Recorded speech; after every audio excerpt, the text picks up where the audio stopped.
חברי הכנסת והקהל מתבקשים לקום. Members, please stand up. כבוד הנשיאים, כבוד ראש הממשלה וכבוד יושב ראש הכנסת. Presidents, the honorable Speaker of the Knesset.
There on the balcony.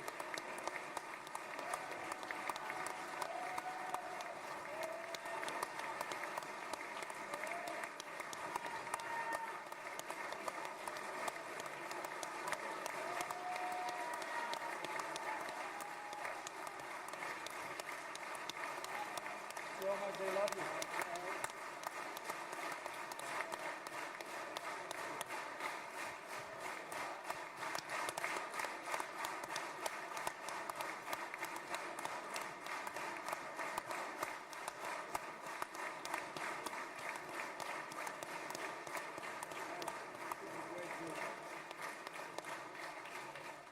נא לשבת. Please sit down.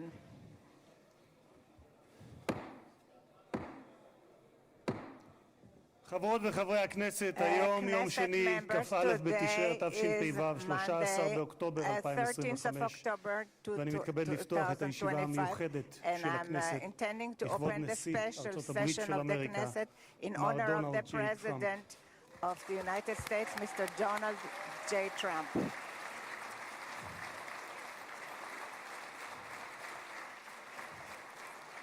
חברות וחברי הכנסת, בטרם נתחיל אני מזכיר שישיבה זו היא ישיבה מיוחדת ולכן לא יהיו בה הפרעות. מי שיפריע יוצא מאולם המליאה ולא יורשה לשוב אליה עד תום הישיבה. לא תהיינה אזהרות.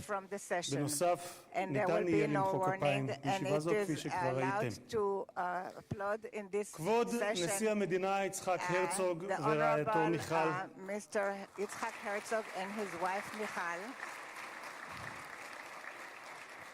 כבוד ראש הממשלה בנימין נתניהו ורעייתו שרה, Benjamin Netanyahu and his spouse Sarah,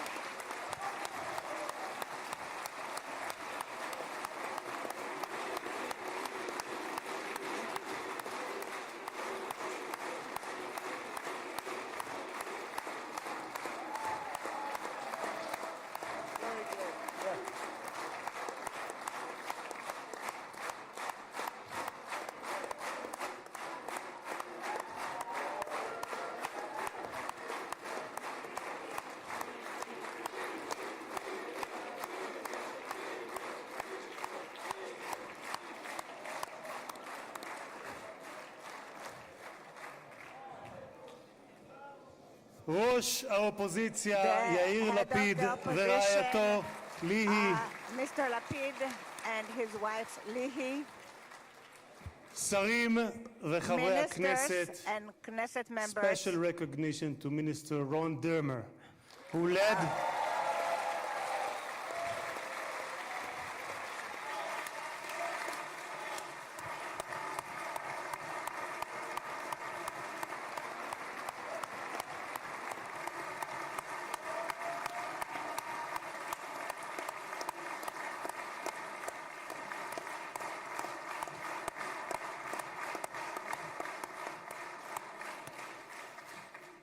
Special recognition to Minister Ron Dermer, who led the negotiation team on behalf of Israel. Thank you, Ron.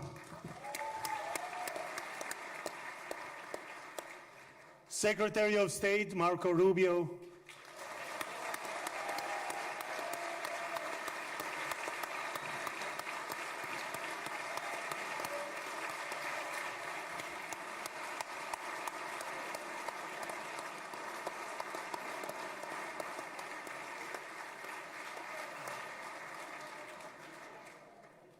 Secretary of War Pete Hegseth,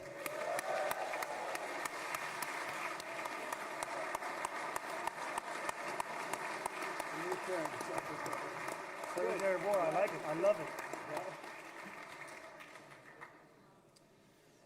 Chairman of the Joint Chiefs of Staff, General Dan Kane,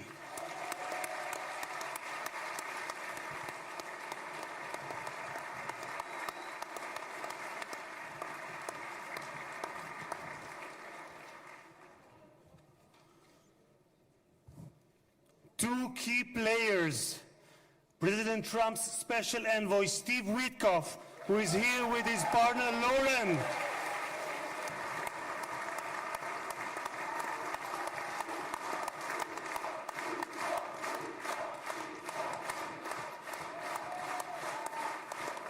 He's a great guy.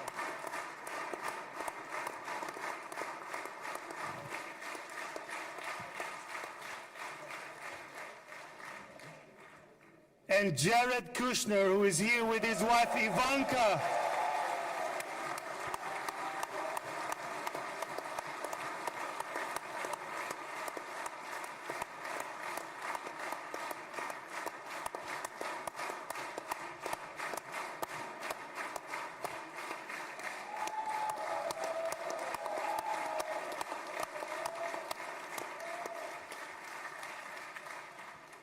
Thank you guys for everything that you have done to bring about this day.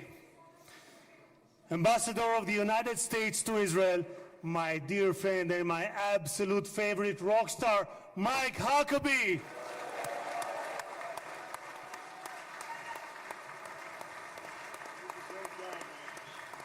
Do we have Janet? I don't see Janet. No, Janet's not in. Janet's not here. She's at home.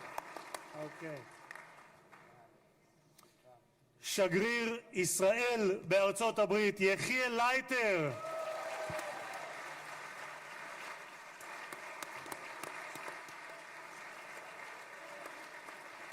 תודה. שגרירים וראשי משלחות זרות, ראש עיריית ירושלים, משה ליאון ורעייתו סתווית, סגל א' של המדינה, ראשי גופי הביטחון, אלה שנמצאים איתנו ואלה שבשטח, הרמטכ"ל רב אלוף אייל זמיר, the chief of staff,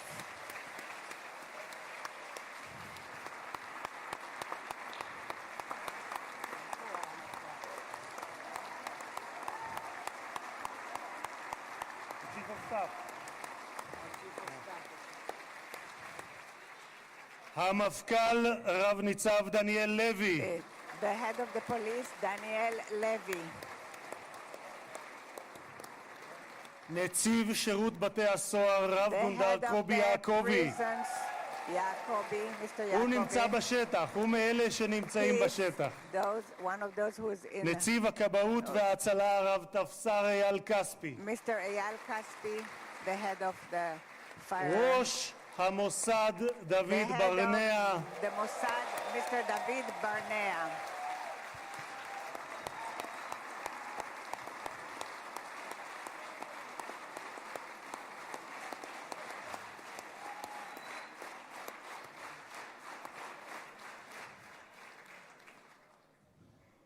ראש שירות הביטחון הכללי, האלוף במילואים דוד זיני, בהצלחה. General Zini, the head of the General Security. Great success to you.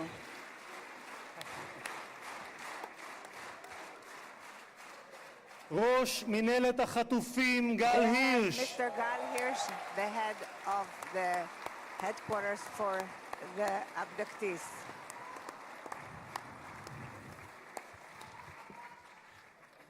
ראשי ערים וראשי רשויות מקומיות, and the local authorities, מנכ"ל הכנסת שהרים בשלושה ימים ביקור שדרושים לו 3 חודשים לפחות, משה צ'יקו אדרי. in 3 days, which usually takes 3 months, Mr. Itzik Edry, מזכיר הכנסת עורך הדין דן the מרזוק, Secretary of the היועצת Knesset, היועצת המשפטית לכנסת the עורכת הדין legal שגית אפיק, counsel of the Knesset, קצין הכנסת ניצב יובל חן, and the head of the Knesset, חברי הנהלת הכנסת, members of the משפחות חטופים, management of the Knesset, משפחות שכולות, families of the bereaved, families of the abductees.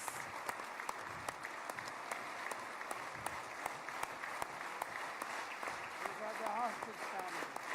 And the bereaved families also.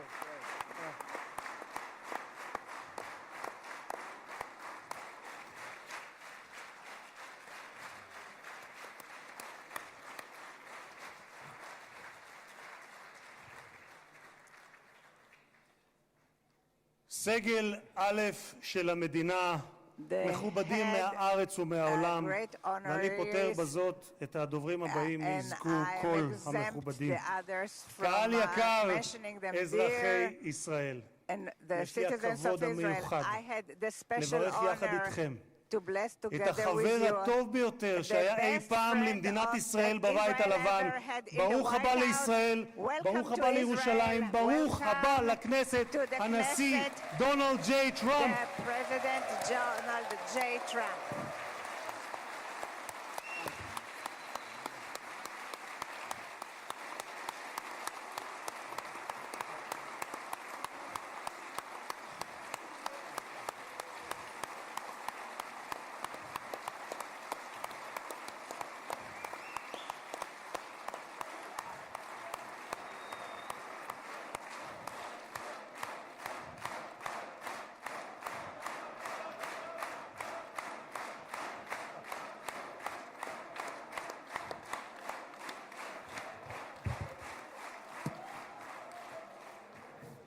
אדוני הנשיא, Mr. President, אני מבקש להודות לך I would like to על thank שהענקת you לכנסת את that הזכות you והכבוד granted the להיות Knesset הפרלמנט the הראשון honor מחוץ לארצות הברית that it is the שאתה first מבקר בו בכהונתך parliament that you הנוכחית. are visiting in your במסורת present היהודית term. נהוג לברך In ברגעים the ייחודיים Jewish שכאלה. tradition, we are ברוך used to שנתן bless מכבודו you, לבשר ודם. the one תודה who לך, gives הנשיא us the טראמפ. honor. Thank you very much, Mr. President, President Trump. כבוד הנשיא, לפני 2000 Honorary שנה President, הוגלינו בכוח הזרוע 2,000 נחלת years אבותינו, ago, we were אבל exiled בכל from our התפוצות בהן homeland. חיינו, But in all the מעולם לא diaspora that שכחנו we את lived by, ירושלים. we never forgot הלב הפועם של Jerusalem. העם היהודי מאז נוסדה The beating כבירתו heart of the לפני Jewish 3,000 people, שנה, ואליה since it's התפללנו שנה אחר for שנה which we אחר שנה. prayed for year after ולפני 7 year. שנים And 7 היית years אתה, ago, it הנשיא was טראמפ, you, President שבשם Trump, ארצות הברית של אמריקה that in the name of הכרת the United בריבונות States הישראלית על of the ירושלים. United States, you recognized Jerusalem as the אתה capital of מימשת Jerusalem. הבטחה שנשיאים רבים לפניך הבטיחו, אבל רק אתה קיימת. העברת את השגרירות האמריקאית לירושלים השלמה והמאוחדת. תודה לך, הנשיא טראמפ. Thank you very much, President Trump. Thank you very much, President Trump.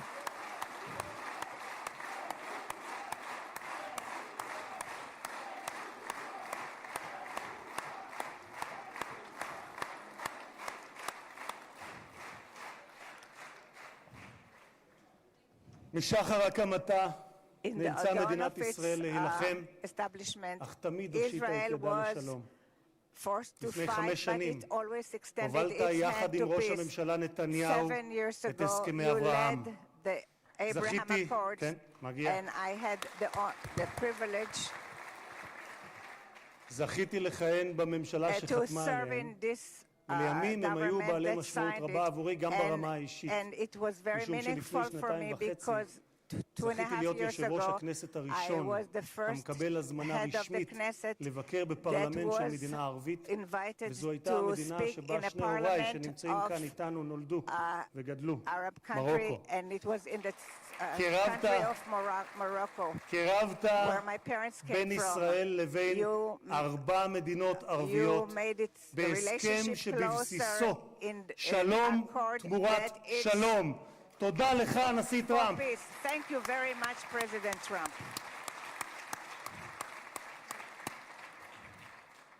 הרבה לפני כהונתך הראשונה, כבר ב-2011, זיהית את הסכנה שבאיראן גרעינית וכתבת, ואני אומר זאת בשפת המקור ברשותכם, Iran's quest of nuclear weapons is a major threat to our nation's national security interests.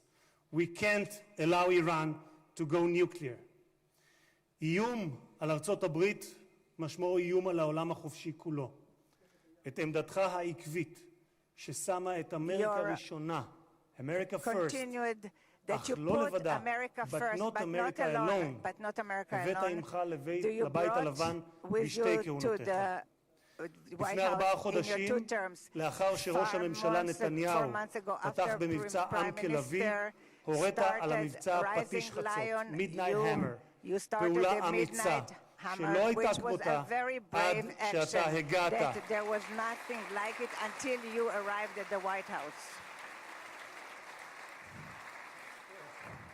בכך, אדוני הנשיא, מנעתם שואה גרעינית שאיראן ביקשה להמיט עלינו ועל העולם, מדינה שבפרלמנט שלה נבחרי הציבור זועקים מוות לאמריקה, מוות לישראל. והיום אנו יכולים לומר למשטר האייתולות באיראן, לא יהיה נשק גרעיני. תודה לך, הנשיא טראמפ. Thank you, President Trump.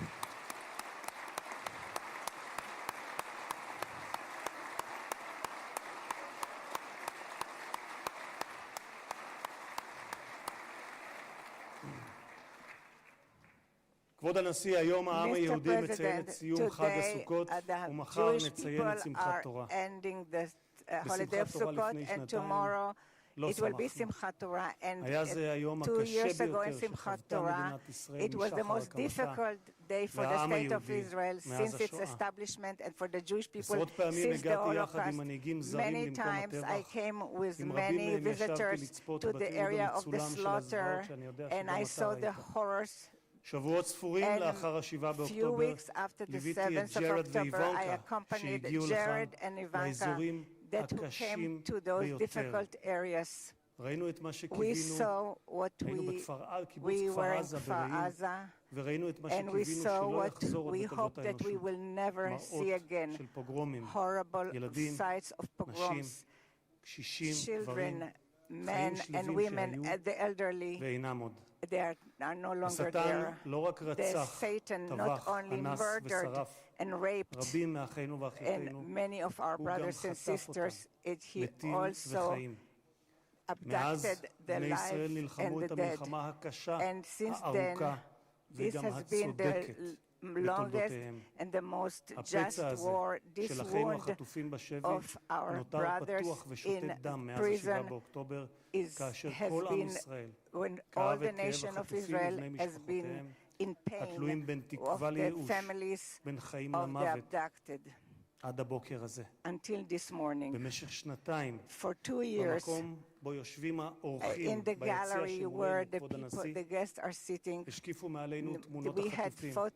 הבוקר, לקראת האירוע ההיסטורי הזה, זכינו להוריד את התמונות עם חזרתם של החטופים למשפחותיהם. אני אעשה משהו ספונטני, אדוני הנשיא. את סיכת החטופים הזאת, בצבעי כחול לבן, קיבלתי מצביקה מור, אבא של איתן מור. אני מתכבד להוריד אותה, כי לפני רגע דיברתי עם צביקה, איתן כבר בידיהם, והם חוגגים את האיחוד הזה. תודה לך, הנשיא טראמפ. Thank you so much, President Trump. Thank you so much, President Trump.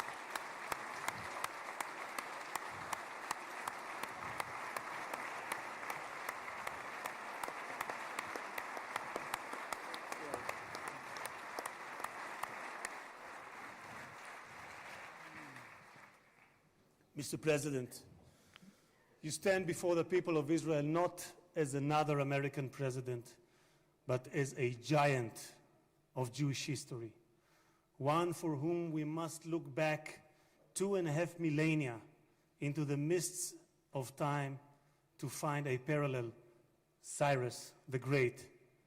You, President Donald J. Trump, are a colossus who will be enshrined in the pantheon of history. Thousands of years from now, Mr. President, the Jewish people will remember you. We are a nation that remembers. Far from being a local struggle, what we are witnessing is a global struggle, a global battle between the forces of extremism, radicalism, and fundamentalism, and those of freedom, liberty, and democracy. What the world needs now is not appeasers who feed the crocodile in the hope that they will be eaten last, like the kind we have seen recently at the UN General Assembly. And by the way, President Trump, your team has checked the teleprompter. It is working beautifully. What the world needs now are more leaders who are brave, resolute, strong, and bold. The world needs more Trumps.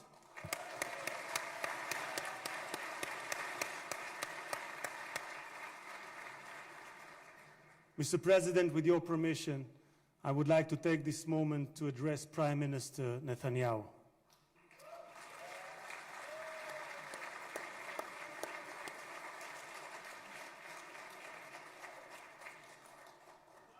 ראש הממשלה, תודה. ראש הממשלה, עמדת בכל שנות כהונתך, אבל בפרט בשנתיים האחרונות, מול לחצים אדירים.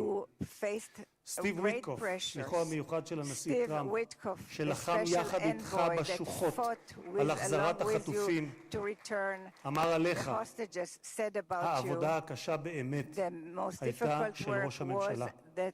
הוא זה שהיה צריך לקבל החלטות קשות, עד כמה להיות קשוחים מול חמאס ומתי לגלות גמישות. היו רגעים שחשבתי, כך אומר וויטקוף, שעליכם להתגמש יותר.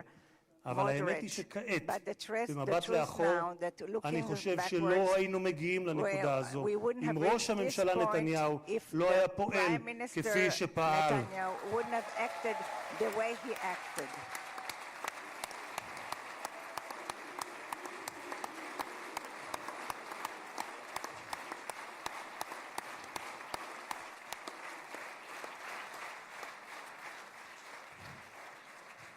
גם הנשיא שלי, ממשיך וויטקוף, גם הנשיא שלי, אתה אדוני, הנשיא טראמפ, מאמין בכך. הוא מאמין שראש הממשלה נתניהו קיבל החלטות קשות מאוד, והיו אנשים פחות אמיצים שלא היו מקבלים החלטות כאלה. והנה אנחנו כאן היום משום שלחמאס לא הייתה ברירה, כך אומר וויטקוף. הם נאלצו להגיע להסכם הזה. הלחץ היה עצום ולכם יש צבא גדול. התקדמתם משמעותית בשטח וזה מה שהוביל להסכם הזה. כך אומר השליח וויטקוף. אדוני ראש הממשלה, אתמול בדרכו לישראל אמר הנשיא טראמפ שאתה הוא האיש הנכון. בזמן הנכון. ואני גאה לומר כאן, לעיני העולם, שבזכותך הגענו להישגים הרבים שאליהם הגענו. תודה לך, ראש הממשלה.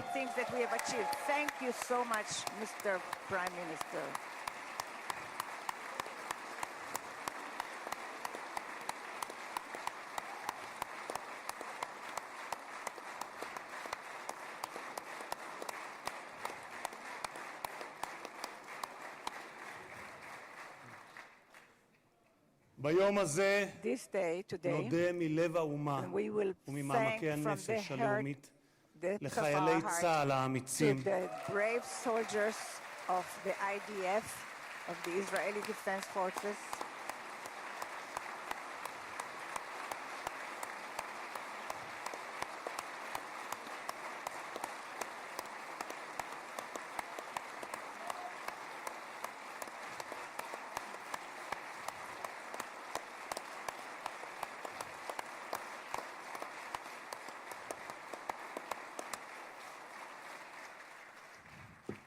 נודה לחיילי thank צה"ל to the האמיצים IDF שהסתערו brave קדימה soldiers כאריות who fought וסיכנו את like חייהם lions and endangered כדי their להגן על lives מדינת ישראל. in order to protect רבים the מהם state of נפלו Israel. והקריבו את Many of חייהם them למען המדינה sacrificed their lives שמרכינה את ראשה for בפניהם the ובפני country משפחותיהם that השכולות. bows its head. דמם לא Their נשפך blood לשווא, was not, כי בגבורתם ובהקרבתם die in הם vain. הביאו לרגע Because with their הנשגב הזה, heroism, ושמותיהם they brought ייוותרו this state, חקוקים לעד and their names בלב will האומה. be inscribed forever in the hearts of the nation. President Trump, President, you are the president of peace. There was not a single person on this planet who did more than you to advance peace. No one even came close. Your election to the presidency marked a turning point, not only for the United States, but for the entire world. Through your strength of character and unwavering resolve, you brought an end to bloody conflicts in no fewer than 8 regions across the globe. In less than 9 months, you became one of the most consequential presidents in history. You saved countless lives that would have been lost without your leadership. And as our sages teach, whoever saves one life, it is as though he has saved an entire world. You have proven that true peace is achieved through strength, and that only those who are prepared to use force in the present can prevent the need to use it in the future. Mr.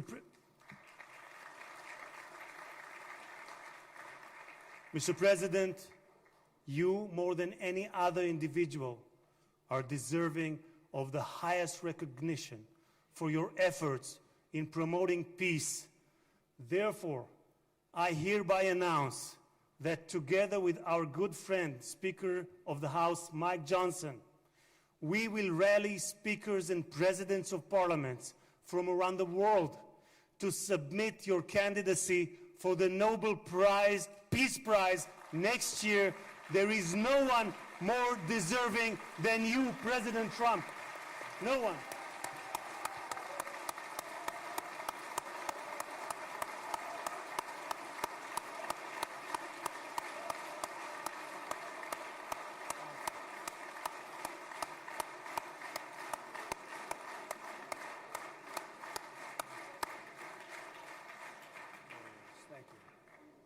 אדוני הנשיא, אנחנו ניצבים בפני ההיסטוריה ברגע נשגב שיחקק לדורות. זה יום מאוד מרגש לאזרחי ישראל, יום שכולנו ייחלנו לו. בספר ירמיהו משיב השם לרחל המבכה את בניה. מנעי קולך מבכי ועינייך מדמעה, כי יש שכר לפעולתך, נאום אדוני, ושבו מארץ אויב, ויש תקווה לאחריתך, נאום אדוני, ושבו בנים לגבולם.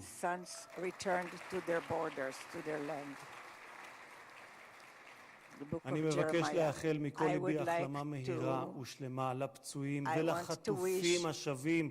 כמה טוב שבאתם הביתה. How happy we are and how good it is that you are back home.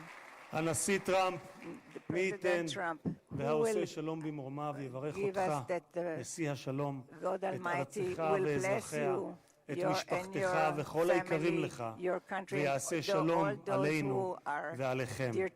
May God bless you, President Trump.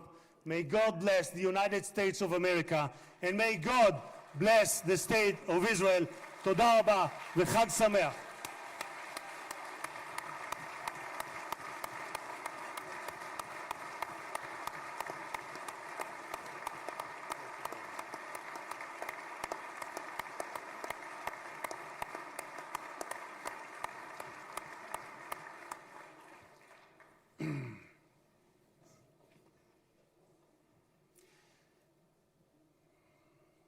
אני מתכבד להזמין כעת את ראש הממשלה, חבר הכנסת בנימין נתניהו, לשאת דברים. Benjamin Netanyahu, the Prime Minister, to say a few words.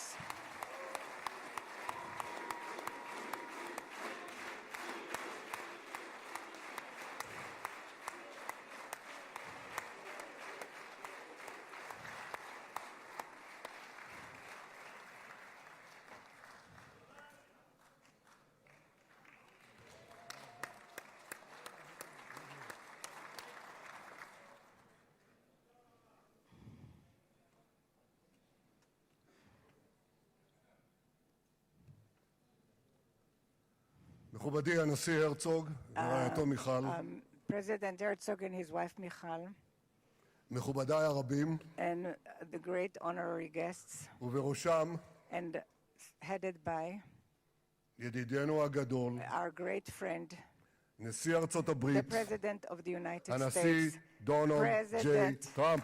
Donald J. Trump.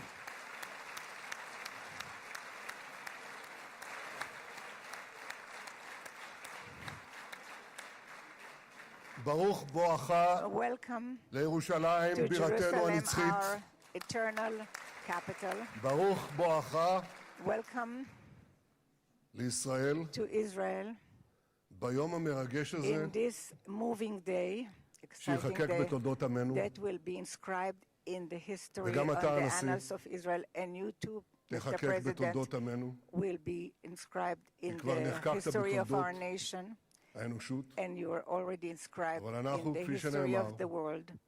זוכרים את ידידינו, We remember our ואנחנו friends. יודעים We know את חלקך your החשוב part, your important והמכריע part, and the determined בהחזרת part יתרת חטופינו.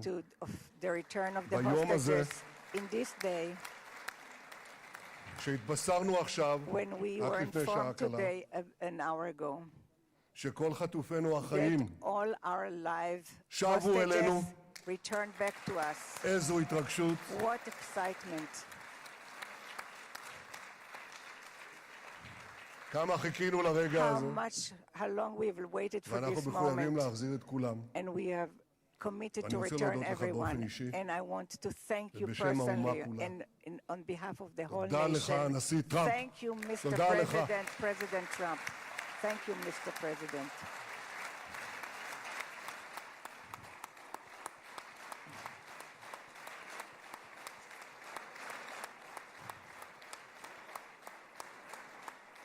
Now, I know that the teleprompters are working well, though I'm not using them. But I'm not sure about the translation. So I'll say words in English. President Trump, the Knesset welcomes you and your distinguished delegation to Jerusalem, our eternal capital. This is your first visit to Israel since you recognize Jerusalem as our capital and moved the embassy here. Thank you, President Trump, for that.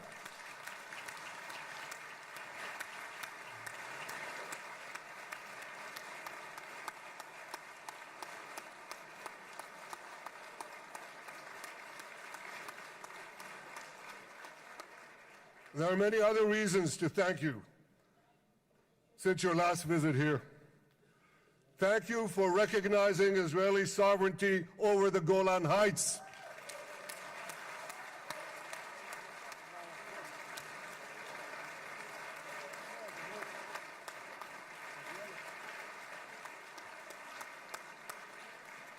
Thank you for standing up to the lies against Israel in the United Nations.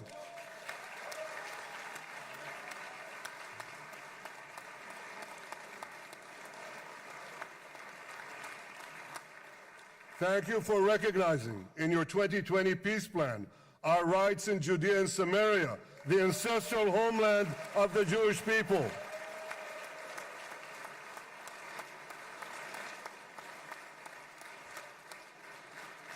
Thank you for brokering the historic Abraham Accords. Abraham, הסכמי אברהם.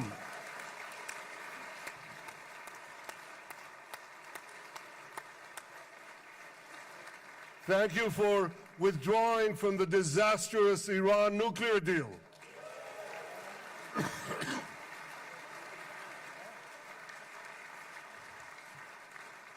Thank you for supporting Operation Rising Lion and for your bold decision to launch Operation Midnight Hammer. Boy, is that, you got to hear this.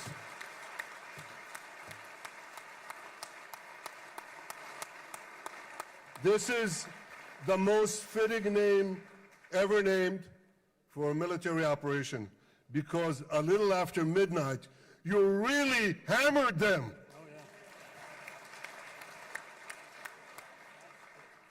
My friends, this is only a partial list but it's enough to affirm what I've said time and again. Donald Trump is the greatest friend that the state of Israel has ever had in the White House.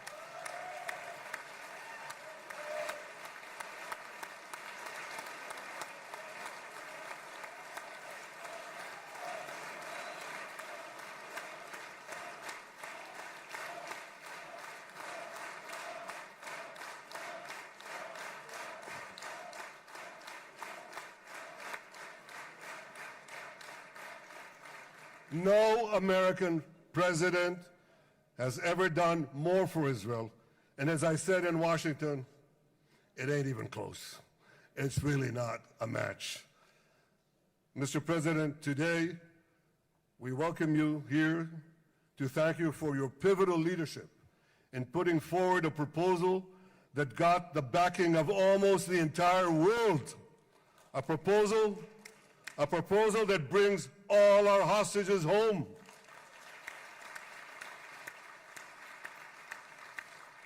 A proposal that ends the war by achieving all our objectives. A proposal that opens the door to an historic expansion of peace in our region and beyond our region. Mr. President, you are committed to this peace. I am committed to this peace. And together, Mr. President, we will achieve this peace. We've done it before. We've done it before in the Abraham Accords, and we'll do it again. Mr. President, today the Jewish calendar marks the end of 2 years of war.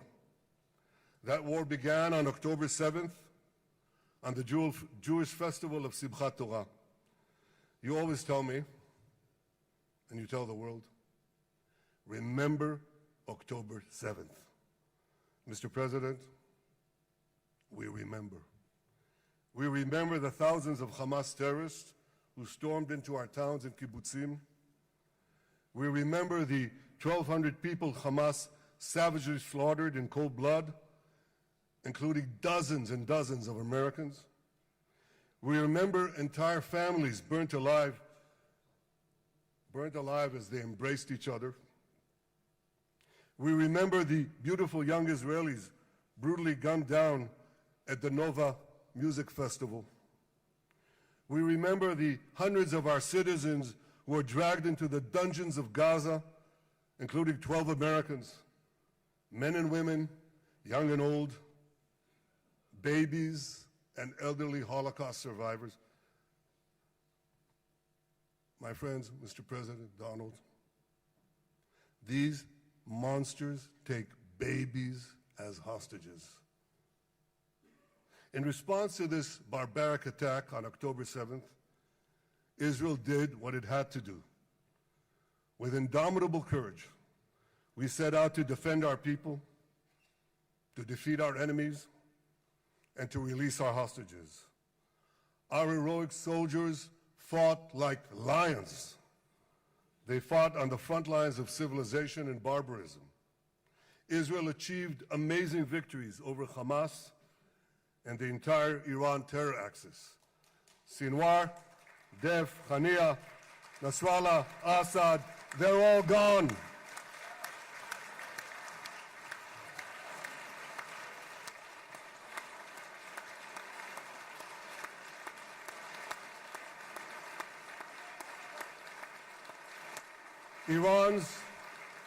Iran's nuclear weapons and ballistic missile program, with your enormous help, Mr. President, rolled back. Half the Houthi leadership wiped out. But the price of this victory, the price of these victories, has been heavy. Nearly 2,000 of Israel's finest were lost, nearly half in battle. They left behind parents, spouses, siblings, and children. Their love and laughter, their promise and potential were lost forever. To the families of our fallen fighters, many of them are here, I say, I know the depth of your pain. I know the inconsolable grief that will accompany you for the rest of your lives. The State of Israel bows its head in eternal gratitude to our fallen heroes. Because of these heroes, our nation will survive. Because of these heroes, our nations will thrive. And because of these heroes, our nation will have peace. Mr. President, thousands of our brave soldiers were also wounded, suffering terrible blows to body and soul. Brave soldiers like Ari Spitz. Ari is an American. Ari is an American Israeli who was injured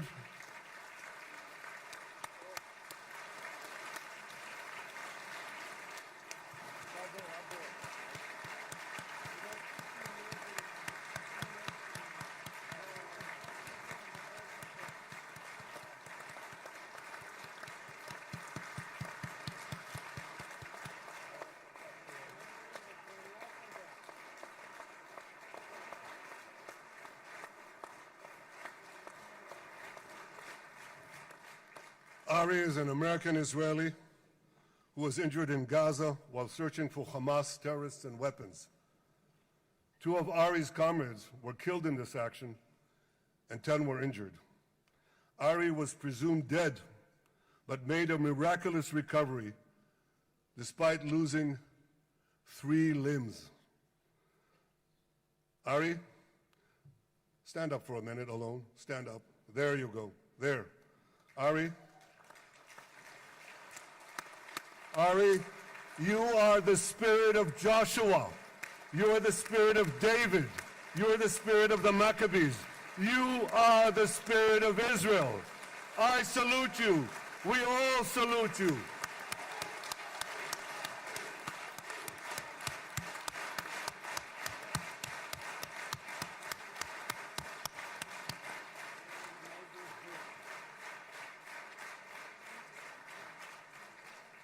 Sabine Tassa of Kibbutz Netiv HaAsara is watching us today from the Israeli consulate in Los Angeles. Sabine lost her husband and her oldest son on October 7th.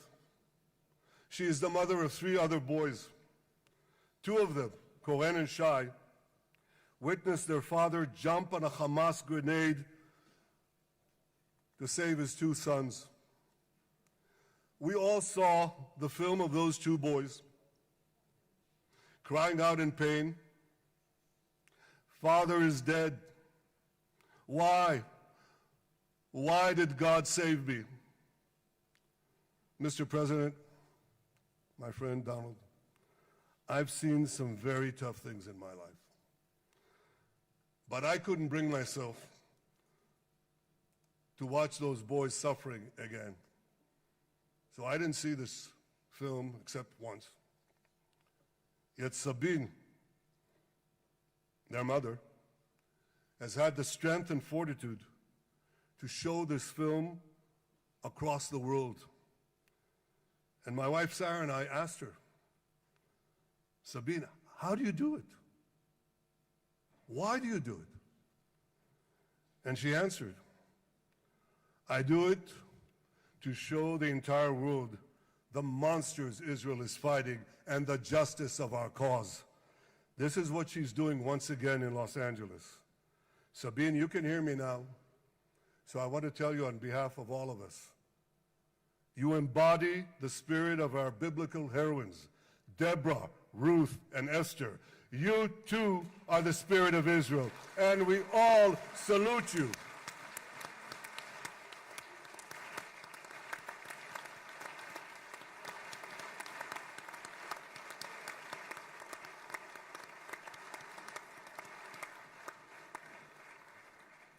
Mr. President, you asked me on our many conversations during the 12-day war with Iran, you asked me, how are the people holding up? And I said to you, our people are strong. Israelis are a nation of lions. with unlimited resolve to defend our country and secure our future. The people give strength to our soldiers, and the people give strength to me and to my colleagues. The Jewish people have risen from the ashes time and again, but when we formed the State of Israel and the Army of Israel, we pledged never again would be defenseless against our enemies. And that resolute strength not only assures our survival, it assures our future, it assures peace. We have paid a high price for this war, but our enemies now understand just how powerful and just how determined Israel is. They understand that attacking Israel on October 7th was a catastrophic mistake. They understand that Israel is strong and that Israel is here to stay. And this, Mr. President, is the indispensable foundation of peace. Peace through strength. Ladies and gentlemen, this is a momentous day, a day of great joy as the remaining hostages come home. My wife Sarah and I have met with the hostage families many times. There were no words to describe their agony, only tears of bottomless sorrow and unimaginable pain. At the beginning of the war, I promised to bring all the hostages home. Today, with the indispensable help, the determined and focused help, the unremitting help of President Trump and his team, and with the incredible sacrifice and courage of the soldiers of Israel, we are fulfilling that promise.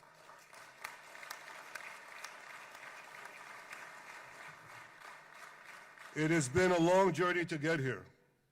In the first week of the war, our brave soldiers put military pressure on Hamas, and the international community put diplomatic pressure on them.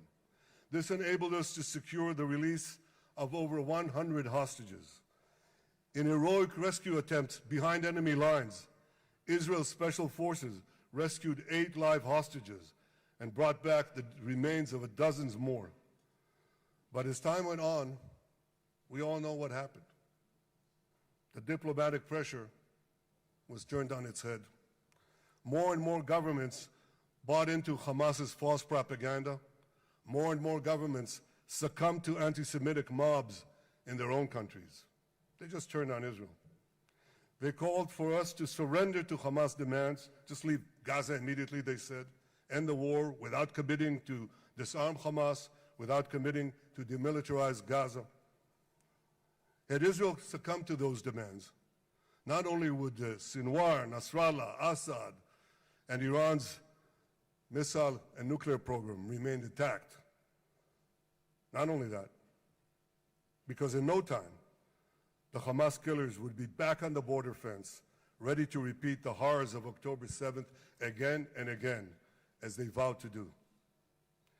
But just at that point of maximum pressure on Israel, a man named Donald J. Trump was elected President of the United States.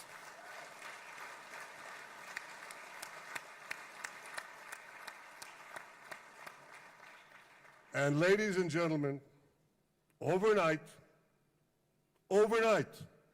everything changed. Everything. We felt it right here. Mr. President, thanks to your unequivocal backing of Israel, we secured a second hostage deal within weeks of your election. And in the months that followed, we worked closely together to forge a path to bring the remaining hostages home and end the war. End the war in a way that ensures the disarming of Hamas, the demilitarization of Gaza, and that Gaza would never again pose a threat to Israel. 2 months ago, you fully backed my decision to send the IDF into the last Hamas stronghold in Gaza City. You shared my view that this military pressure would help free the hostages. And despite all the criticism, all the naysayers, we were right. Hamas caved in. And 2 weeks ago, you succeeded in doing something miraculous. You succeeded in doing something that no one believed was possible. You brought most of the Arab world, you brought most of the world behind your proposal to free the hostages and end the war. I want to thank Steve Witkoff, Jared Kushner, and Ron Dermer for their great contribution to this effort.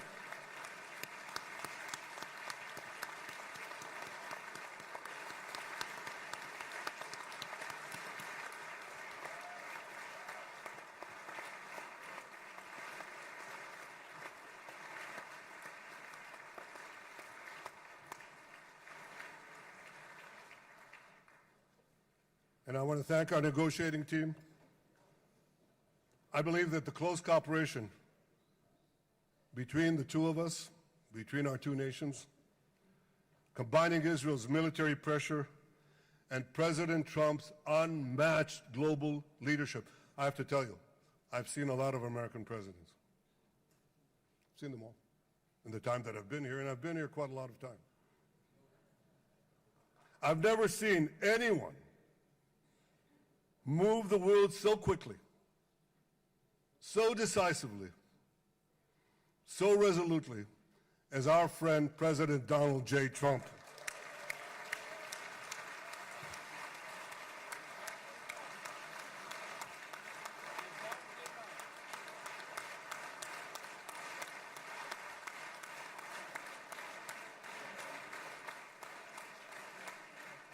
With our military pressure and President Trump's global leadership, we achieved this historic moment. It's a moment of indescribable joy as our nation embraces our sons who are coming home. Mr. President, this week, Jews around the world are going to read the book of Ecclesiastes, Kohelet, in the Bible.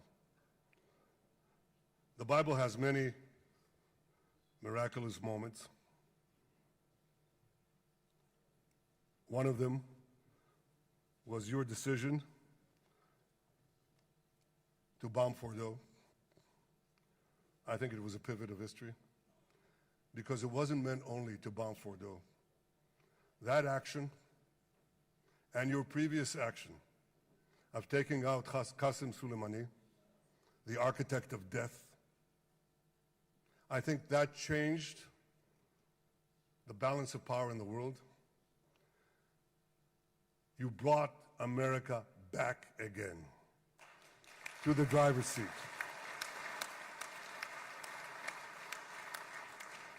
Now, I said that we're going to read this week the book of Ecclesiastes. It's not a book of action. It's a book of meditations, of thought, a perspective on life and on death. And in this book, we read the immortal words of King Solomon. To everything there is a season, and a time for every matter under heaven. Et milchama ve'et shalom. A time for peace and a time for war. The last 2 years have been a time of war. The coming years will hopefully be a time for peace.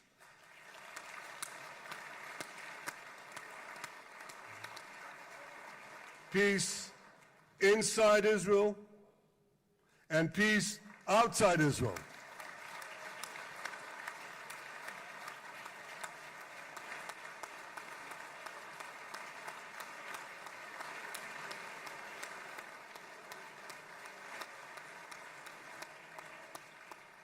I look forward to continuing marching with you on the path we paved together with the Abraham Accords.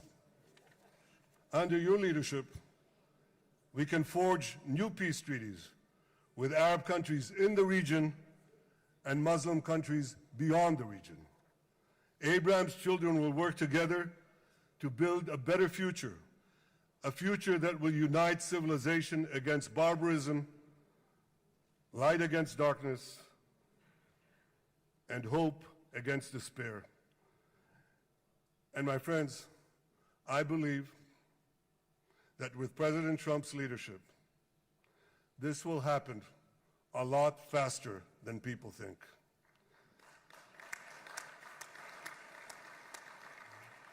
As Prime Minister of Israel, I extend my hand to hold those who seek peace with us. No one wants peace more than the people of Israel. Israel will always remain vigilant in defending itself, and Israel will always remain full of hope. Hope is our national anthem.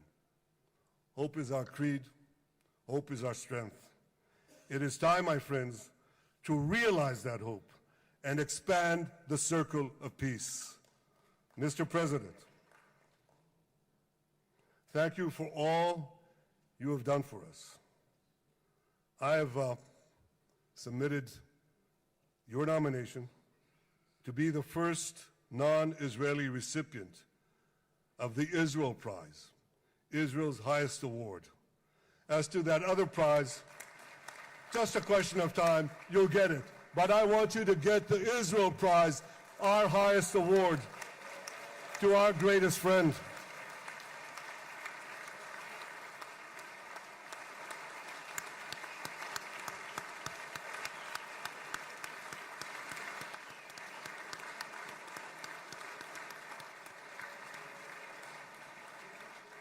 When others were weak, you were strong. When others were fearful, you were bold. When others abandoned us, you stood by our side. On behalf of the government and people of Israel, I thank you for your extraordinary friendship. Thank you for helping bring our hostages home.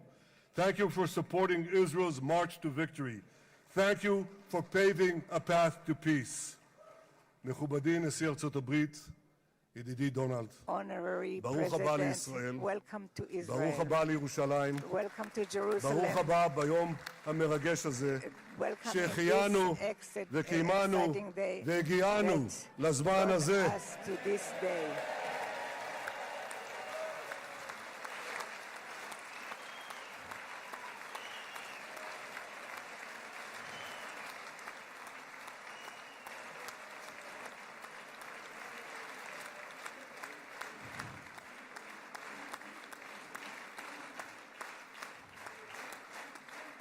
May God bless you and your family, Mr. President. May God bless America. May God bless Israel. And may God bless the covenant between our two promised lands. Thank you, Mr. President.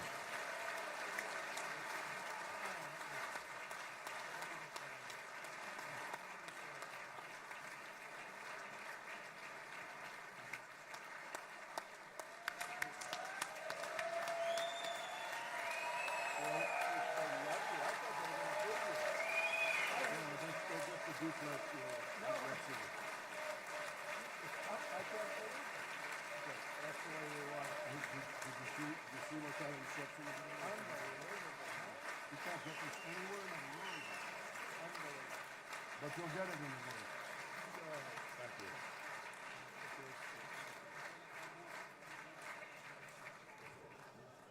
The president. Where?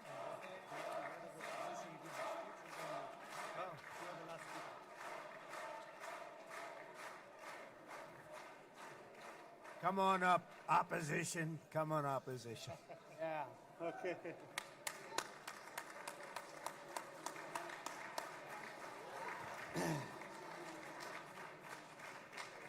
אני מתכבד להזמין כעת את ראש האופוזיציה, חבר הכנסת יאיר לפיד.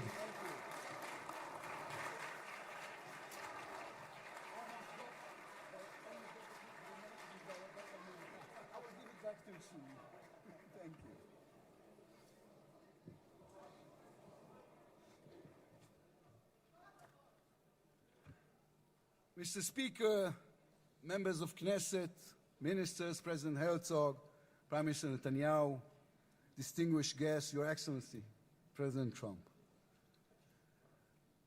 For 2 years, we waited for this moment. 2 years of sleepless nights, 2 years without air in our lungs. Our eyes are filled with tears today. Our hearts are filled with gratitude. Our children are coming home.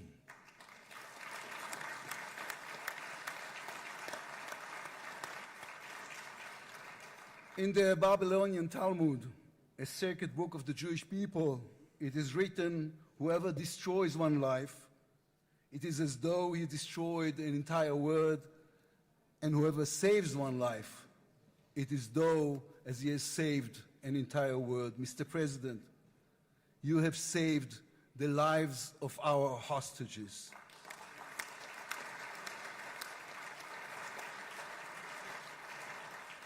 But you saved so much more. You have saved the souls of the bereaved whose loved ones now will be brought home for burial. You have saved thousands of soldiers who will now not fall in battle. And you have saved millions from the horrors of war. You have saved more than one life, and each life is an entire world. This is a historic moment and a reminder that history is shaped by people. It is shaped by those who know the past but have the vision to change the future. When you were elected, you declared that you would be the president of peace. You have kept your word. The fact that you were not awarded the Nobel Peace Prize is a grave mistake by the committee. But they will have no choice, Mr. President. They will have to award it to you next year.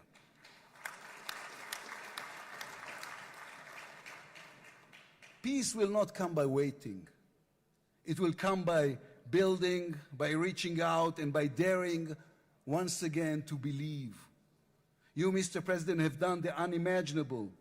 We will be eternally grateful. But we also need to take responsibility. The destiny of Israel will always be written by the people of Israel. We must now prove ourselves worthy of what has been achieved. From its founding, Israel has said to the world that our strength, our power, rest upon our values. Israel is the strongest country in the Middle East because we are the only democracy in the Middle East. Because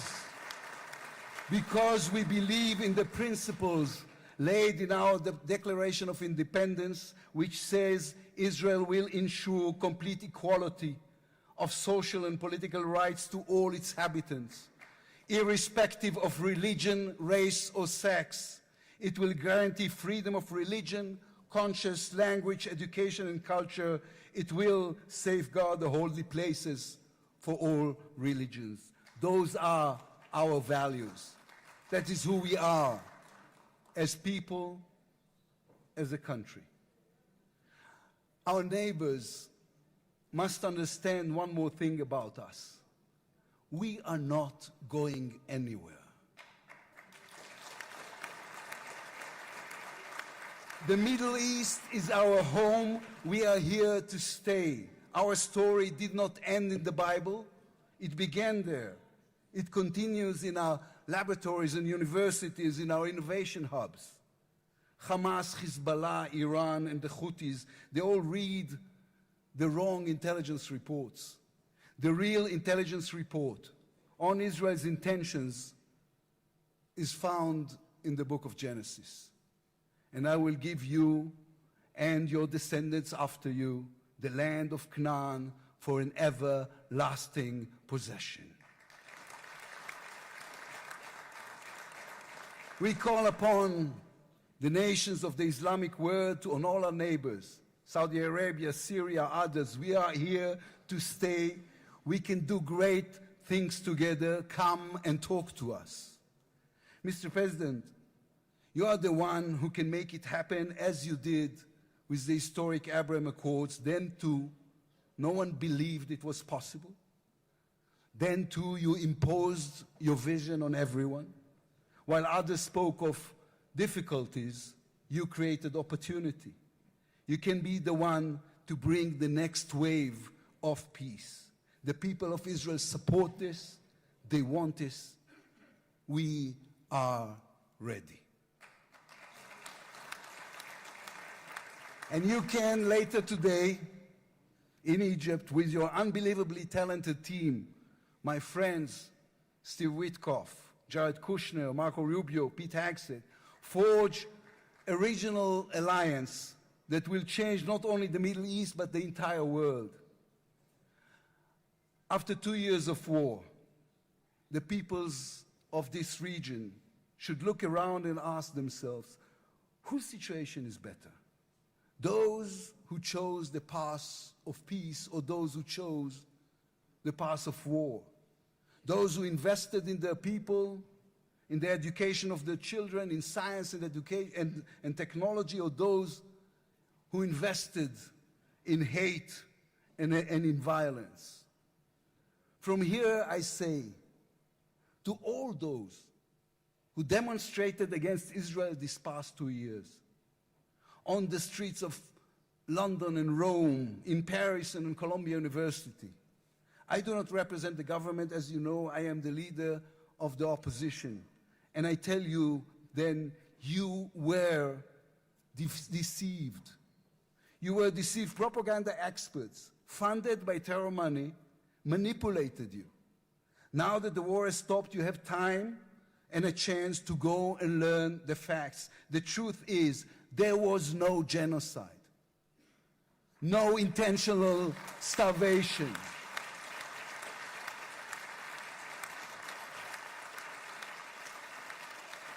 The truth is, there was an army and a country fighting in the most complicated conditions imaginable against terrorists who send their own children to die for a follow-up, who use their own children as human shields.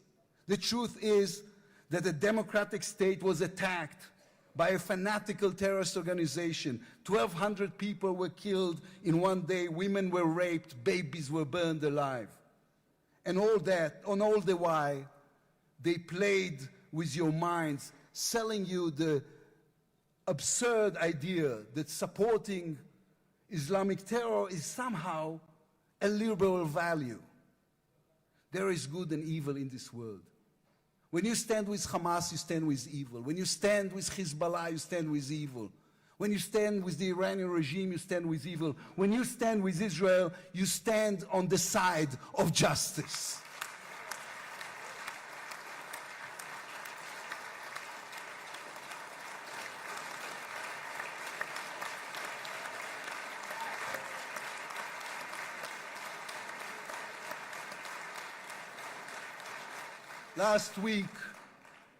Last week I attended the 7th October memorial ceremony. An inspirational woman called Galit Dan spoke on stage. Galit had a daughter, Noya, a 13-year-old girl who was autistic like my daughter. And Noya was full of light. She loved Harry Potter. On that dark day, Noya was sleeping at her grandmother's, Carmela's house in Kibbutz Nir Oz. Carmela was 80 years old. Their bodies, grandmother and granddaughter, were found embraced. They were murdered together. On stage at the ceremony, Galit said a sentence that moved us all. We don't want revenge, she said. We want redemption. Today, the redemption begins. Israel has endured 2 terrible years on the battlefield and in the international arena. But in those 2 years, we also rediscovered our own greatness. We remember how good we can be. Our pilots who took control of the skies over Iran, our industries leading the world in technology, our civil society, which reached out to help every victim of the war. We will move forward toward a different future. Our heroic soldiers who saved us all will fold away their uniforms and rise as teachers and engineers, scientists and innovators, investors and small business owners. We will never be able to repay the debt to those who sacrificed everything these past years, to those who, as President Lincoln said, gave the last full measure of devotion. We can only be worthy of them, worthy of their sacrifice. Mr. President, allow me to speak also to the businessman in you, the deal maker who understands value. If there were one stock in the world I would invest in today, it is the State of Israel. If there were one nation that deserves unrestricted access to GPU chips, to AI and SMR technologies, to American markets, it is the State of Israel. Israel's future is intertwined with our eternal alliance, our strategic and moral covenant with our greatest friends, the United States of America. This war is over. We will always need to stay vigilant, to guard against those who seek our destruction. But the State of Israel is about to reinvent itself. The challenges ahead demand not only strength, but a new vision. It's time to take a new path, to be a nation that is advanced and thriving and peace-seeking. We have waited for this moment, for the end of the war, for the return of the hostages, for the chance to rechannel our grief and loss into the energy needed to rebuild our nation. Thanks to you, Mr. President. Thanks to our soldiers, our lions. Thanks to the millions of great Israeli patriots who filled the streets and the square and never, not for one moment, gave up on the hostages. Thanks to all of them, the strength within us can now rise, succeed, and build for our future and for our children. Thank you very much. God bless the United States of America. Am Israel Chai.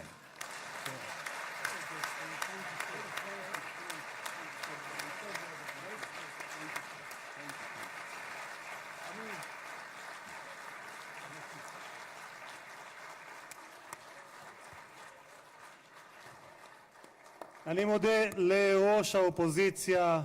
I would like to thank the head of the opposition. Members of the Knesset. It is now my distinct honor to invite the President of the United States of America, His Excellency Donald J. Trump, to address the Knesset.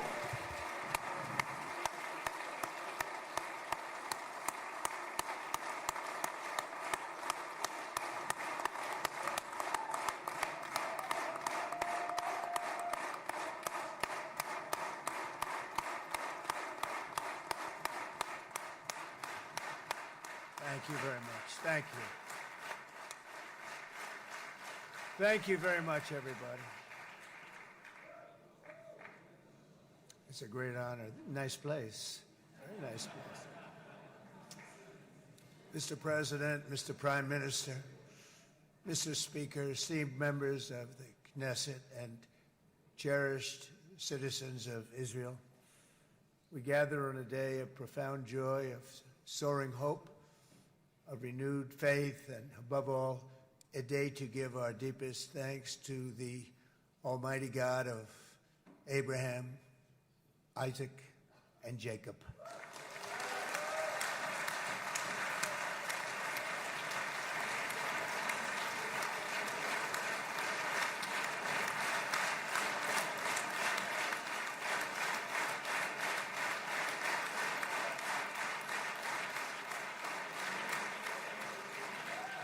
After 2 harrowing years in darkness and captivity, 20 courageous hostages are returning to the glorious embrace of their families, and it is glorious.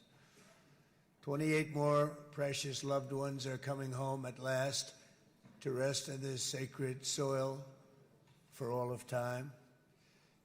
after so many years of unceasing war and endless danger, today the skies are calm, the guns are silent, the sirens are still, and the sun rises on a holy land that is finally at peace, a land and a region that will live, God willing, in peace for all eternity.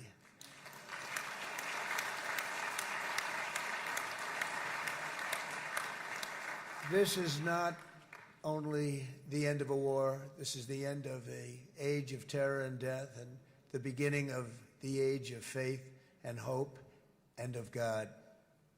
It's the start of a grand concord and lasting harmony for Israel and all the nations of what will soon be a truly magnificent region. I believe that so strongly. This is the historic dawn of a new Middle East.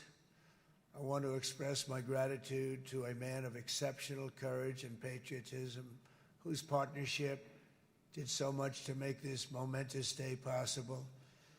You know who I'm talking about. There's only one, Prime Minister Benjamin Netanyahu. Bibi, please stand up.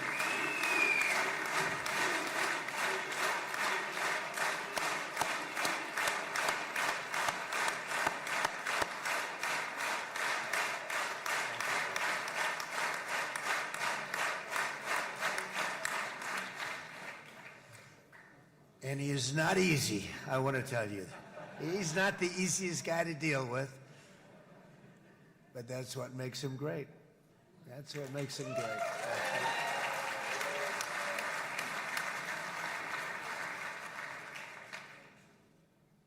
Thank you very much, baby. Great job.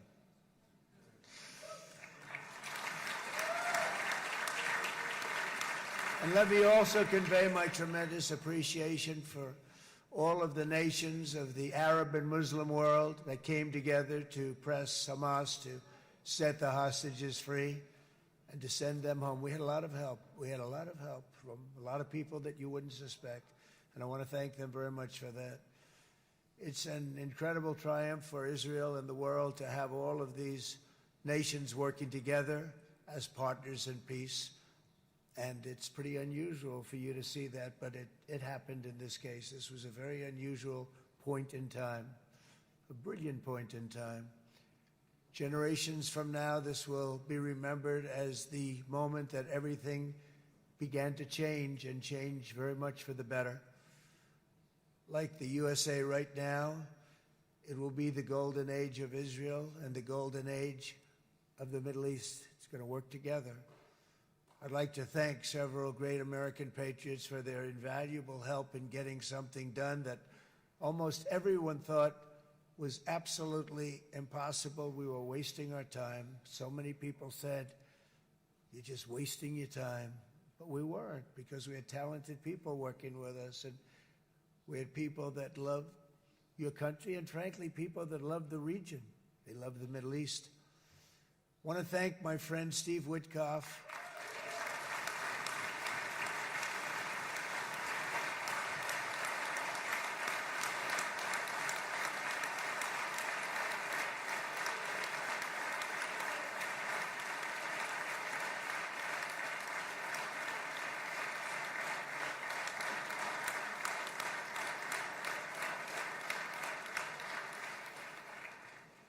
You know, Steve was chosen by me. He never did this before, but I knew him as a few things. He was a great businessman, but I know a lot of great businessmen, to be honest with you. He had tremendous negotiating skills, but I know a lot of people that negotiate pretty well, although it is an art. But there are people that can negotiate pretty well. But most importantly with Steve, he's just a great guy. Everybody loved him. Everybody. I mean, I know some negotiators that are so good, but you wouldn't have had peace in the Middle East. It would be in World War III right now with some of these guys. Everybody loves Steve, and they respect him, and they somehow can relate to him. I've known him for many years, and I've seen it over and over again. להוציא את חבר הכנסת עודה, להוציא אותו מהאולם, להוציא אותו מיד, החוצה, החוצה. Please החוצה. expel this Knesset member. Please expel this Knesset member. להוציא גם את חבר Please הכנסת כסיף. להוציא את חבר הכנסת כסיף מהאולם. expel Knesset member Kasif להוציא out אותו of the מיד. hall. Please expel him immediately.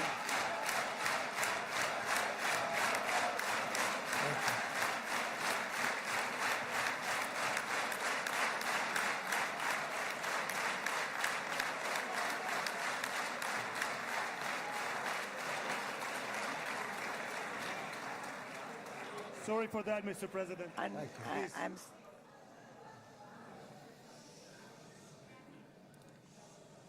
That was very efficient.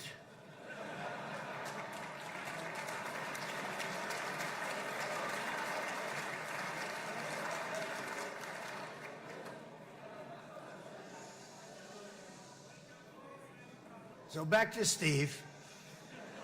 He's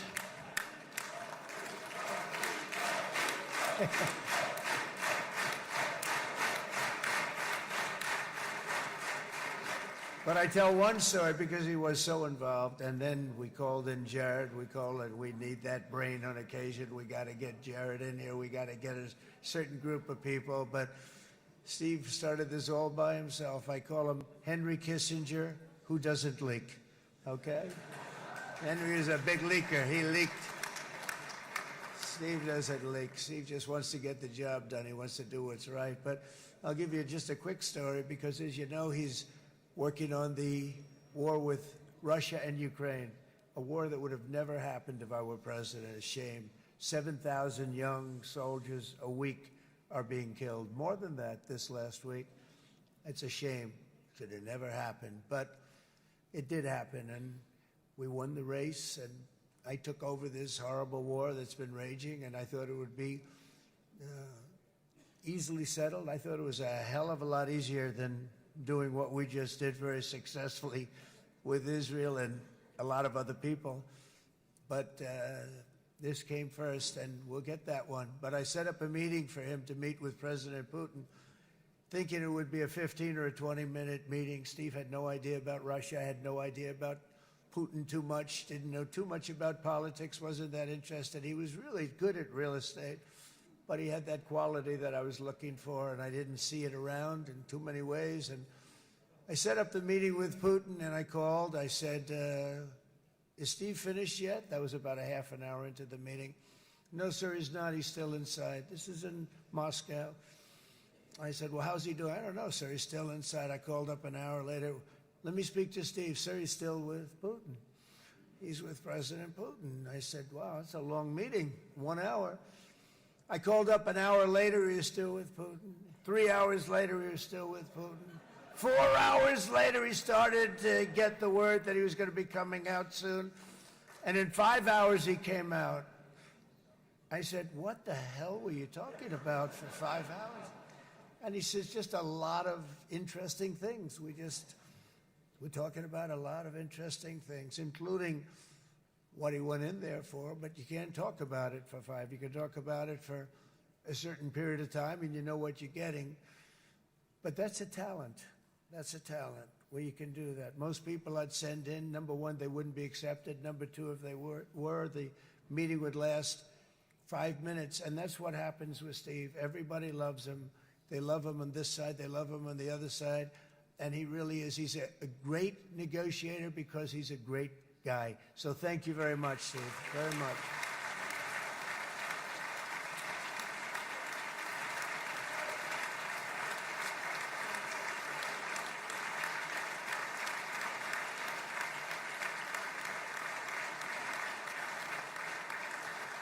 And let me also give a very special thanks to someone who truly loves Israel. In fact, loves it so much that my daughter converted. My daughter converted. I didn't know this was going to happen. And Ivanka's here.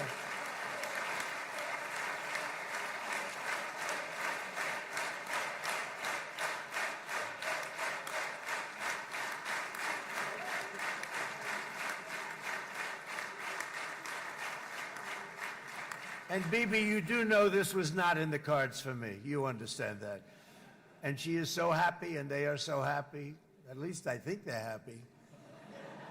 If they're not, we have a big story, right? No, they have a great marriage, and they get along great. They're best friends. They have a very special relationship. But Jared has been so helpful. He really did something very special. He established the Abraham Accords with a group of very wonderful people. I like calling it the Avraham Accords, because people that, right? Avraham. It's so cool. It's so much sort of nicer, you know, the Abraham versus the Avraham.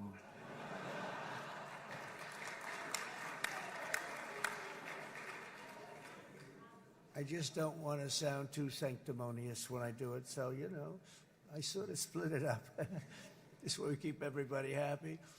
But we have some very great talent, and they have no excuses for anything that's taken place, because we had some unbelievably good people working on this. And then you're going to add a man named Marco Rubio, who is also here.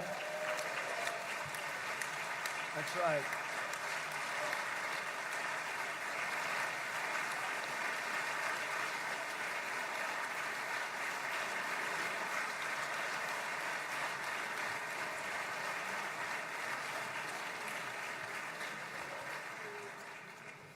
And I have a prediction that Marco will go down, I mean this, as the greatest Secretary of State in the history of the United States. I believe that. I believe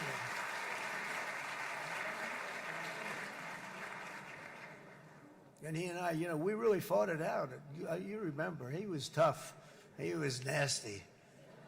Who the hell thought this was going to happen, Marco, right? And now I'm saying he's going to go down as the greatest. He will. He was always smart and sharp, and people respect him.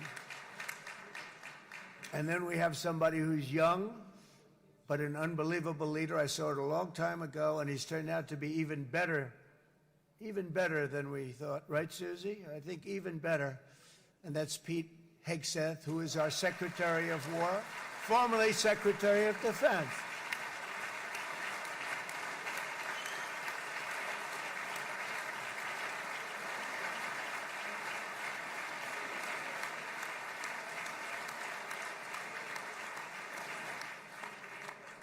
And as you know, we decisively won World War I.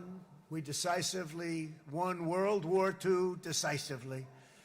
And everything in between and everything before it, we won everything. And then they had the brilliant idea of changing the name from war, you know, it was war, to defense. And with that went a certain thinking. And we fought in a very politically correct way after that. We always had the strongest military, and now we have a stronger military than we've ever had before. Because of my first term, I've totally rebuilt the military, every aspect of it. But we have, if you think, we settled 8 wars in 8 months. I'm now including this one, by the way, if that's okay. They may say, well, that was quick. Because yesterday I was saying 7, but now I can say 8. The hostages are back. The hostages are back.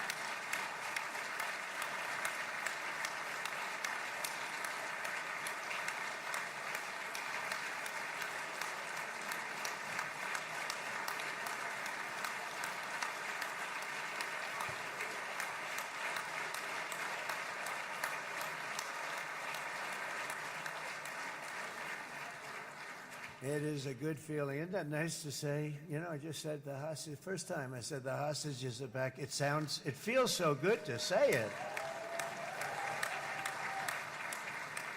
But when you settle 8 wars in 8 months, that means you don't like war. Everyone thought I was going to be brutal. In fact, I remember Hillary Clinton during a debate, she said, look at him, he's going to go to war with everybody. And actually, she said, he's got a personality that's all about war. No, and my personality actually is all about stopping wars, and it seems to work. Seems to work. But it also means this name change in our attitude that we're not going to go into a war, but if we do, we're going to win that war like nobody has ever won a war before. We will not be politically correct, but we're not going to be there.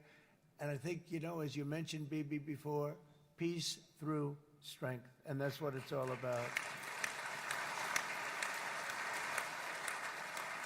The United States has the greatest and most powerful military in the, right now, history of the world. I can tell you we have weapons that nobody's ever dreamt of. I only hope we never have to use them. I rebuilt the military. I was proud to do it, but some of the things I hated to do. I hated certain of the weapons because the level of power is so enormous. It's so dangerous, so bad. But we have to do what we have to do. We make the best weapons in the world, and we've got a lot of them. And we've given a lot to Israel, frankly. And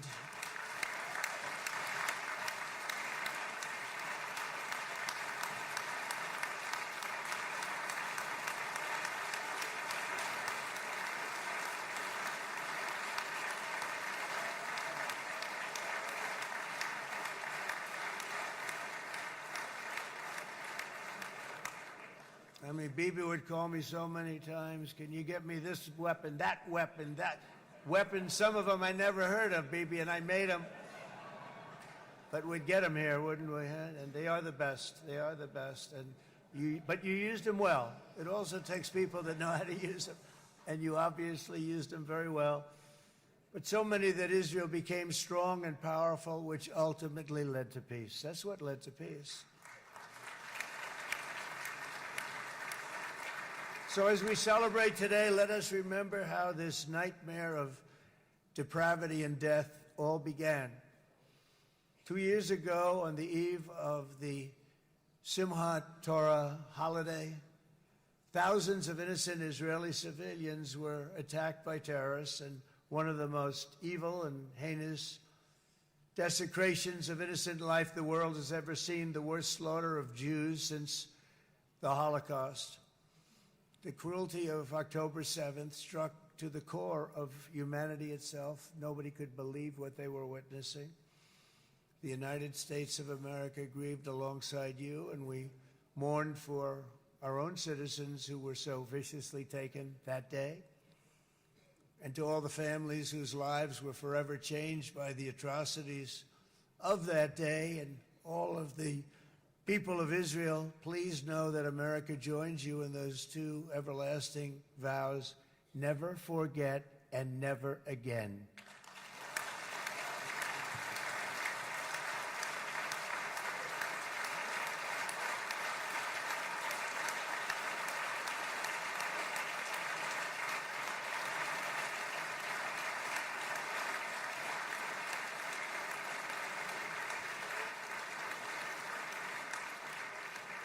From October 7th until this week, Israel has been a nation at war, enduring burdens that only a proud and faithful people could withstand.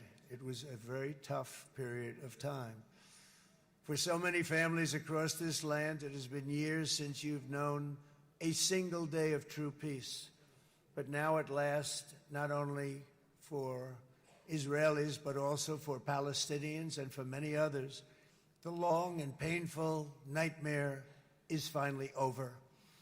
And as the dust settles, the smoke fades, the debris is removed, and the ashes cleaned from the air, the day that breaks on a region transformed, and a beautiful and much brighter future appears suddenly within your reach. This is now a very exciting time for Israel and for the entire Middle East, because all across the Middle East, the forces of chaos, terror, and ruin that have plagued the region for decades now stand weakened, isolated, and totally defeated. A new coalition of proud and responsible nations is emerging, and because of us, the enemies of all civilization are in retreat. Thanks to the bravery and incredible skill of the Israeli Defense Forces and Operation Rising Lion,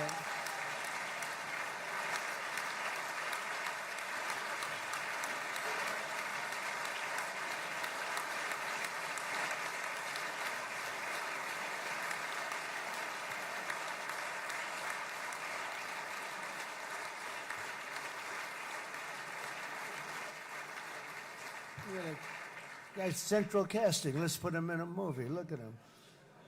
Great job. And my people loved working with you. Loved it. They worked so well together.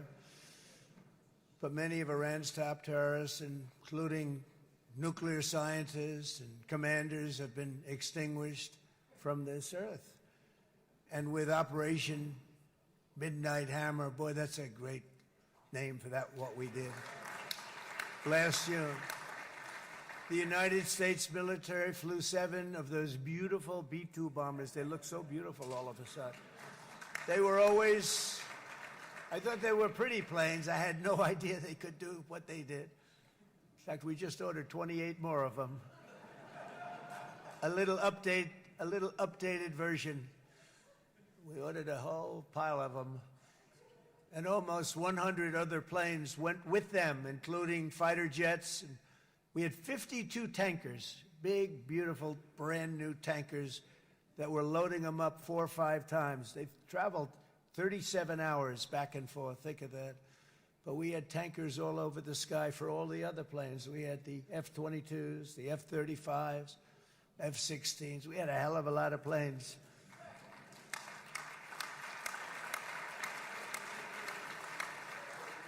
So we had 52 gas stations in the sky. That's what they call them. I'll tell you, I wouldn't want to be flying one of them. We have our great General Raisin Cain right here. General, stand up. This guy. What a general. Thank you.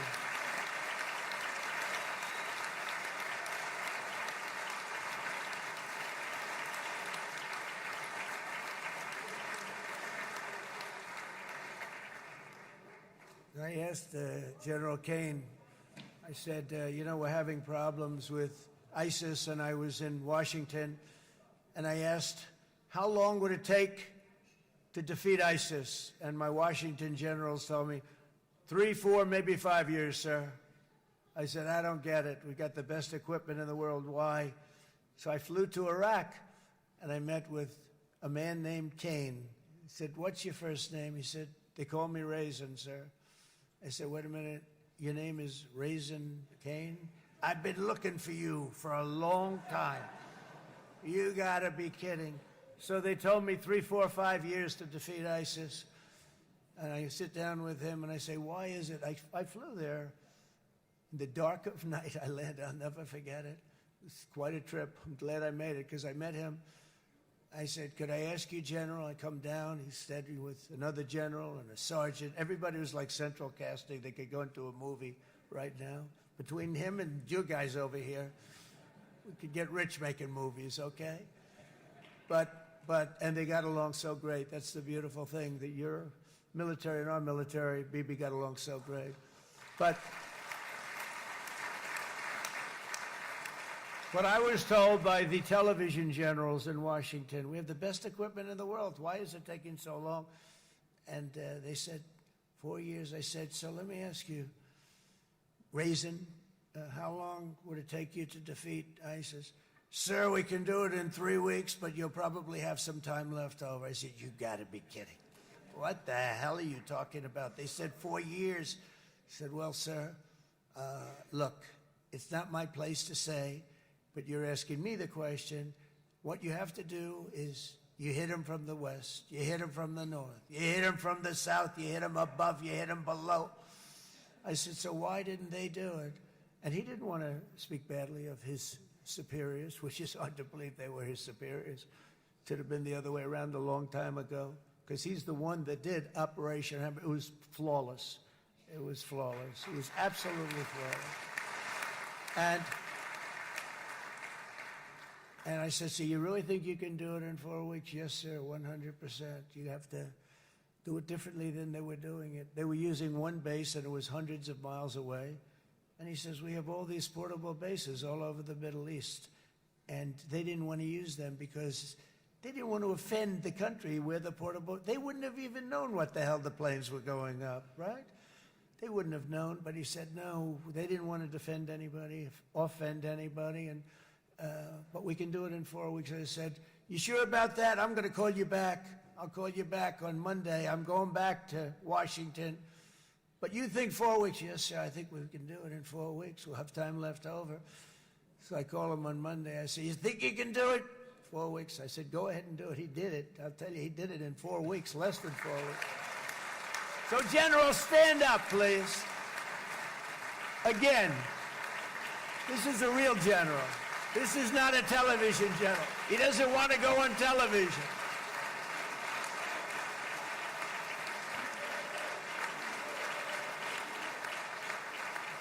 He doesn't want to go on television. That's it. The other guys love being on television. So we dropped 14 bombs on Iran's key nuclear facilities, totally, as I said originally, obliterating them. And that's been confirmed, and everybody understands it. Together we stopped the #1 state sponsor of terror from obtaining the world's most dangerous weapons. And if you think about it, if we didn't do that, and assuming we made the same deal that we have today, there'd be a dark cloud over this deal. And #1, it wouldn't happen because the other Arab and Muslim nations really wouldn't feel comfortable making the deal that we have now, right? If Iran had that nuclear weapon that they were about 2 months away from having. They would have had it in 2 months or maybe less than that. They were right at, this was our last shot. They looked at it for 22 years. This was our last shot. The pilots told me that. They said, 22 years, sir, they looked at it. Our predecessors looked, they studied it. 3 times a year would do drills on that exact attack. And boy, did they get it right. But let's assume they didn't, and let's assume there was large-scale nuclear weapons in the hands of Iran. We couldn't be here today. Even if we signed the deal, which we couldn't do because a lot of people would not want to have anything to do with it, we took a big cloud off of the Middle East and off of Israel.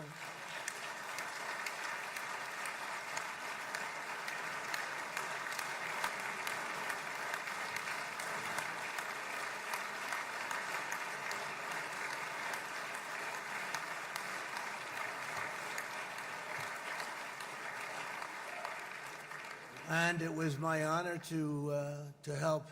But isn't it true, though, that can you imagine the same, let's assume, Bibi, the same documents, we had everything the same, but you had somebody out there that was, in the opinion of everybody, all-powerful in the Middle East. They took a big hit, didn't they? Didn't they take a big hit? Boy, oh boy. They got it from one side, from the other. And you know, it would be great if we could make a peace deal with them. And I think that's big. Would you be happy with that? Wouldn't it be nice, I think? Because I think they want to. I think they're tired. Somebody said, sir, they're starting their nuclear program again. I said, let me tell you something. They're not starting anything. They want to survive. The last thing they want to do is start digging holes again in mountains that just got blown up and start. They're not doing it. They want to survive, okay? But I think we have a chance. Steve, you, and I think Jared, come on, I'll call you back for another one. We always bring Jared when we want to get that deal closed. We bring Jared, but Steve, you and Jared and the General and Pete and Marco, you'll get that deal done easy. I think that'll be easy. But first we have to get Russia done. We got to get that one done. If you don't mind, Steve, let's focus on Russia first, all right? We'll get it done. In Lebanon, the dagger of Hezbollah, long aimed at Israel's throat, has been totally shattered.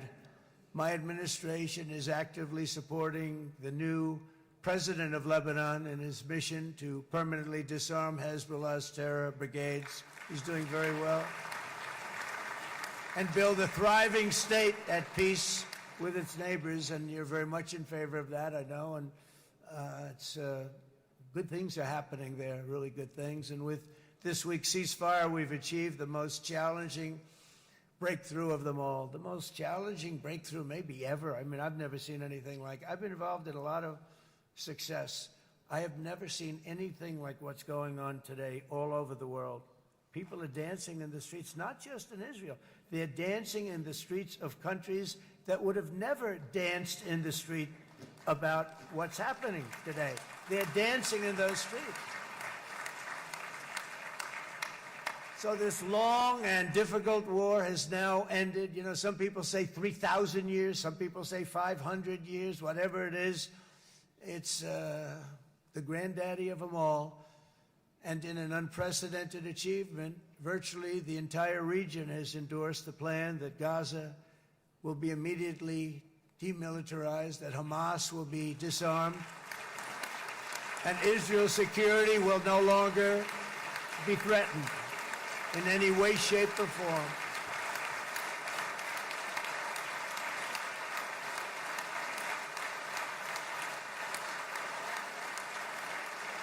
So Israel, with our help, has won all that they can by force of arms. You've won. I mean, you've won. Now it's time to translate these victories against terrorists on the battlefield into the ultimate prize of peace and prosperity for the entire Middle East. It's about time you were able to enjoy the fruits of your labor. Mr. Opposition Leader. I said he's a very nice opposition leader. I think, no, he's a nice man. Bibi, he's a nice man. Good. He knows what he's doing, right? No, a very nice guy. Well, see, now you can be a little bit nicer, Bibi, because you're not at war anymore, Bibi.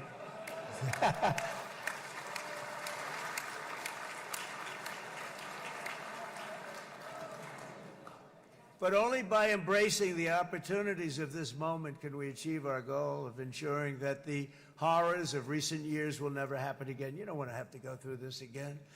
8 years ago, I came to this region on a very special first trip abroad as the President of the United States. I came here very early at your request. I addressed the leaders of the Arab and Muslim world gathered in Saudi Arabia and said that it was time to build a future free of the grip of extremism and terror. And interestingly, right now, as soon as I'm finished, I'm quite late. You've kept me quite late between opposition leaders and Bibi's brilliant but very long speech. I thought I was going to run up here, make a speech, and then head to Egypt. It didn't work out, though. And you made a pretty long one, too, Sarah.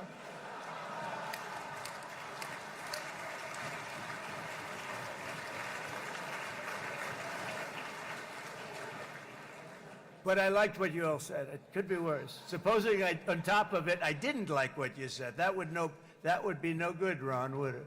Ron, you did a great job, by the way, Ron.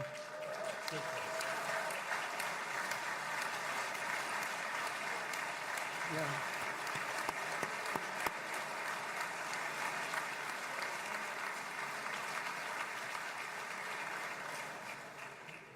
So I'm going to be meeting, actually, in a little while, I'm going to be meeting with the most powerful, the richest nations, really, in the world, although now, with the tariffs, the United States is by far the richest nation in the world, as you probably have been reading.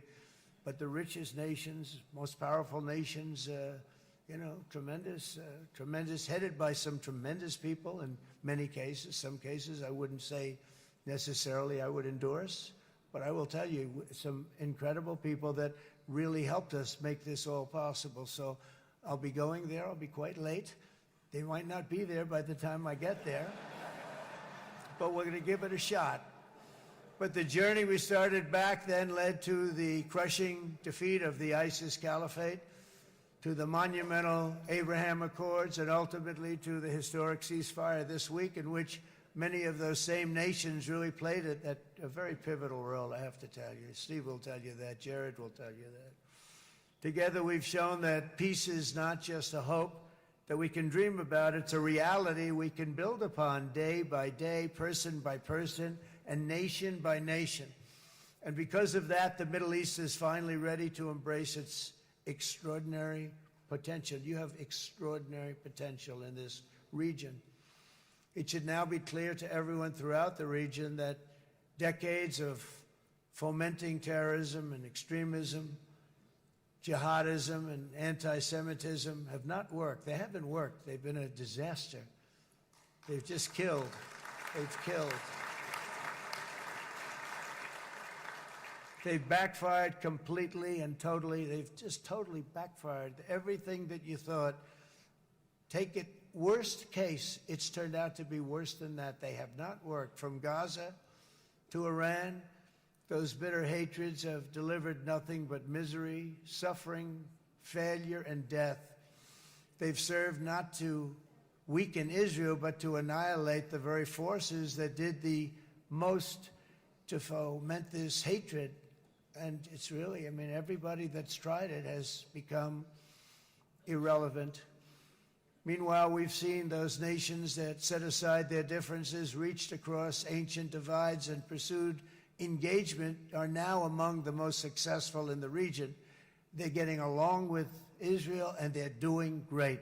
And I can tell you the 4 nations that joined the Abraham Accords early on, and you'd all be doing me a favor, and I'm going to be saying this in a little while to some other friends, would love you all to, is this right, Jared? Join up in the Abraham Accords. We have to join up and get together. You can have that whole thing filled out. We had a very weak administration, worst president in the history of our country by far.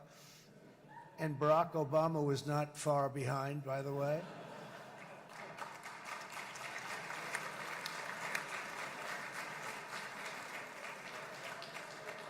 And they did nothing with this incredible document, the Abraham Accords, but now you can fill them up. Now you have peace, you have people that really like Israel. I'll tell you what, and they like Israel a lot more today than they did even 5 weeks ago. You've made a lot of, you've come back.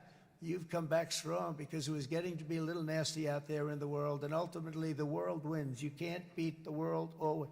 I would say to Bibi, it's now time, and he understood it better than anybody, because ultimately, you know, the world's a very big place. And I've said a lot. I said, this piece of land is very small. It's unbelievable what you've done with that tiny, you look at a map even of just, not the world, the Middle East, and you have this little dot. And think of what you've done. It's incredible. It's incredible.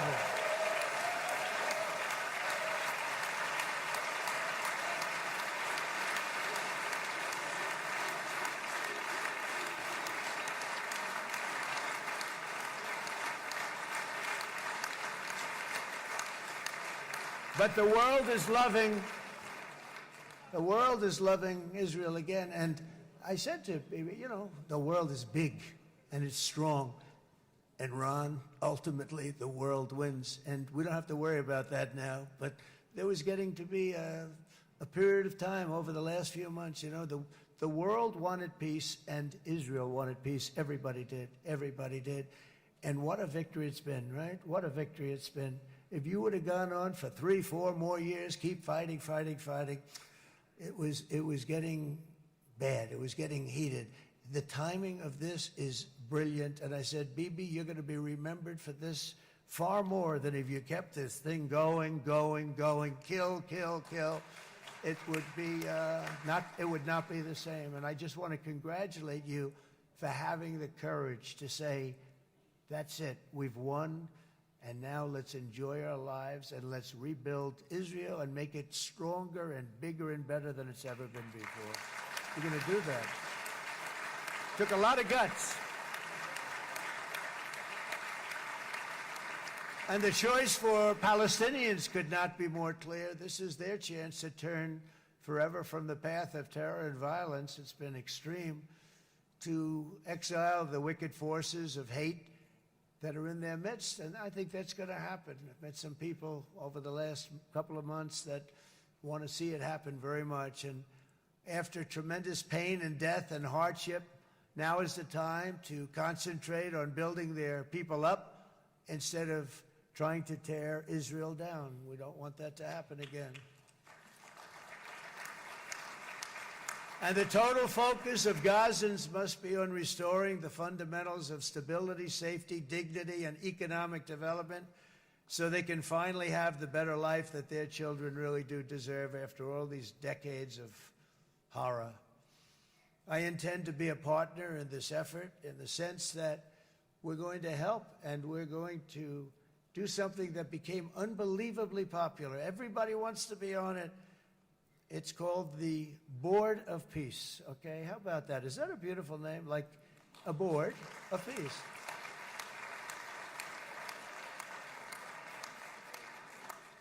The only bad thing from my standpoint, every single nation involved has asked me to be the chair, and I'll tell you, I'm very busy. I didn't count on that, but you know what? If we do it, we'll do it right, and we have unbelievable power and wealth, because you're going to need wealth. You're going to need wealth to rebuild things, and they have wealth like few people have wealth. I want to thank the Arab and Muslim nations for their commitment that they've made to support a safe rebuilding of Gaza and beyond. I have many Arab countries, very wealthy countries, that came up and said, we'll put up tremendous amounts of money to get rebuild Gaza, and I think that's going to happen. The power, they want dignity, they want to come forward, and they want to say, and I want to say who they are, because what they're doing is going to be, I think, something that you're going to be very impressed with, Bibi, and you need that. You need the kind of economic power that they have, and they want to see it work, and they want to see it be safe, and they want to see it be good for Israel, too. And as much money as it will be, and it's a lot, as you can see, it's a lot. For these countries, it's relatively little relative to their worth. It's really a lot of money like most people could never even conceive, but for these countries, it's not that much, especially because it ensures success and stability in the Middle East, which is what they want to see. So many of them will be with us in Egypt in a little while, I think. I'm not sure. They may be gone. They may have taken their Boeing 747s and left. I said, what kind of a plane do you fly?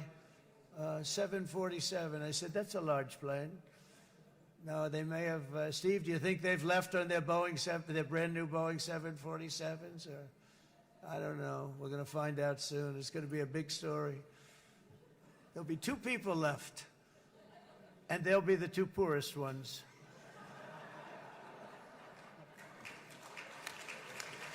But it will be the wealthiest and most powerful group of nations. So the group that we have assembled, that's waiting for us, is the wealthiest and most powerful group ever assembled at one time. There has never been a group like this. And they're only looking for good. They want good. They're going to do good. And as those commitments are made, I'm going to let the world know who's doing it, because they really deserve to get the credit, and some of them probably won't want the credit, but they deserve it. It's more obvious than ever that the productive and responsible nations of this region should not be enemies or adversaries. You should be partners and eventually even friends, and that's what's going to happen. I know it. Together you can stand against the forces of chaos. Yeah, you go ahead. That's an important point.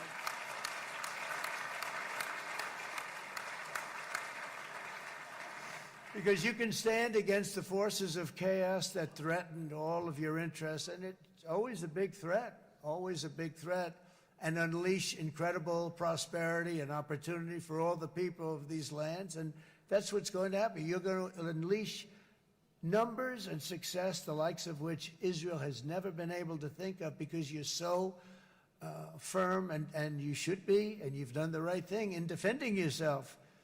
You're not going to have to worry so much about it. You've won, and now you can build, and you can do things that you never even thought possible. When you put that genius into doing something else, it's going to be something it's going to be a miracle. The miracle in the desert, it's going to be amazing. And it already is in a true sense.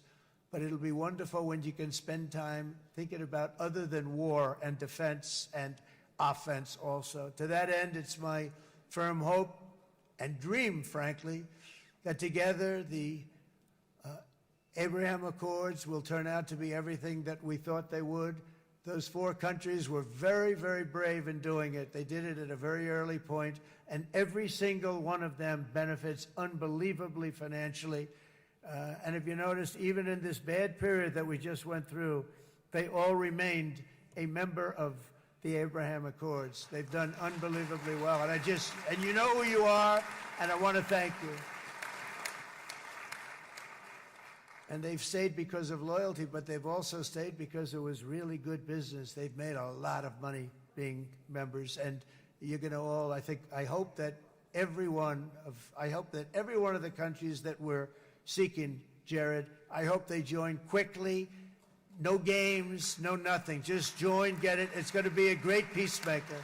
It's really going to bring it together beyond anybody's wildest dream. So instead of building fortresses to keep enemies at bay, the nations of this region should be building infrastructure to weave your commerce closer together, because you've got to compete with the big world out there in commerce now. It's a different kind of competition. Instead of making weapons and missiles, the wealth of this region should flow to schools and medicine, industry, and frankly, the new hot thing, artificial intelligence. It's a lot of intelligence you're going to have to be throwing off to pay back these sums of money that they're doing. But that's really the hot one. And I might say that the United States, a year ago, was a dead country. I say it to people. I heard it first from the King of Saudi Arabia. I then heard it from UAE. I heard it from Qatar. I heard it from many other countries. A year ago, the United States of America was a dead country. Now it's the hottest country anywhere in the world. It is the hottest. There's no question about it.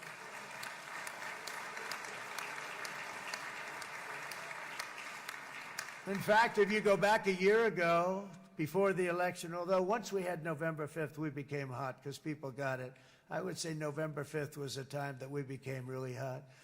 But once you go back a couple of years, if I were in charge and the country was doing what they were, nobody was going to ask me to speak. Nobody asked Joe Biden to come up and speak, I guarantee you that. And if they did, he would have turned them down, I promise you. He didn't speak. He didn't speak, and he didn't speak well. But all of the countries in the Middle East, it could have, what we're doing now, it could have happened a long time ago, but it was strangled and set back almost irretrievably by the administrations of Barack Obama and then Joe Biden. There was a hatred toward Israel. There was an absolute hatred. The setbacks really started when President Obama signed the Iran nuclear deal. This was a disaster for Israel, and it was a disaster for everyone. And I remember that Bibi Netanyahu came to the United States and worked so hard to try and get Obama not to do that deal.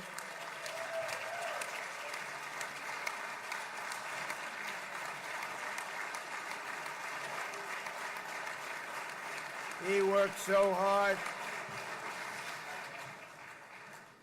But it was like talking to a wall. I remember him telling me it was like talking to a wall. They wanted to go with Iran. They chose Iran, frankly, over a lot of other good nations, but specifically Israel. And that was the beginning of a very bad period of time. You had Obama go out, and the Iran nuclear deal turned out to be a disaster. And by the way, I terminated the Iran nuclear deal, and I was very proud to do it.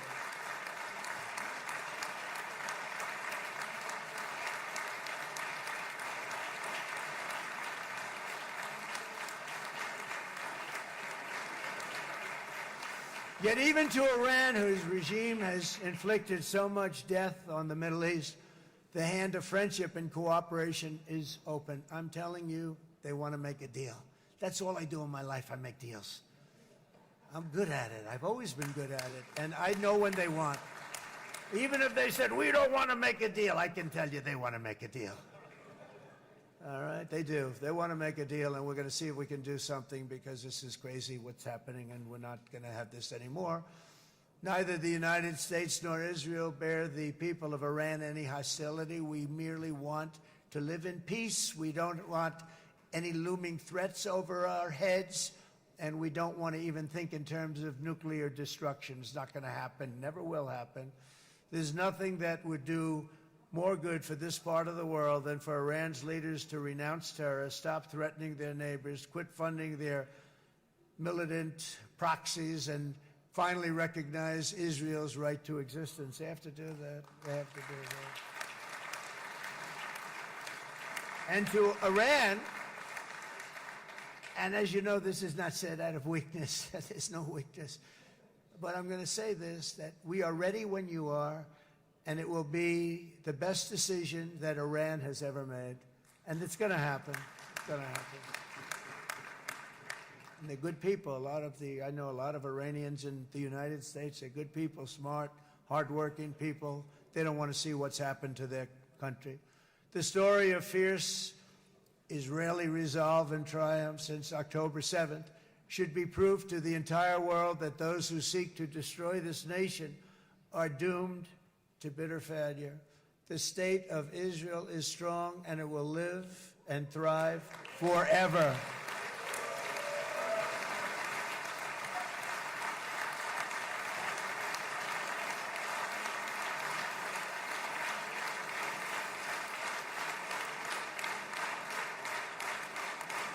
And that is why Israel will always remain a vital ally of the United States of America. Israelis share our values, field one of the world's most powerful militaries. You really do. You have an amazing, what a job you've done. And have one of the most innovative economies on earth. Those are just a few of the reasons why I'm proud to be the best friend that Israel has ever had. And they all say it. In the White House. They all say it. I guess it's true because everybody says it, Bibi. You said it today. Thank you. But as president, I terminated the disastrous Iran nuclear deal, and ultimately I terminated Iran's nuclear program with things called B-2 bombers. It was swift, and it was accurate, and it was a military beauty. I authorized the spending of billions of dollars, which went to Israel's defense, as you know. And after years of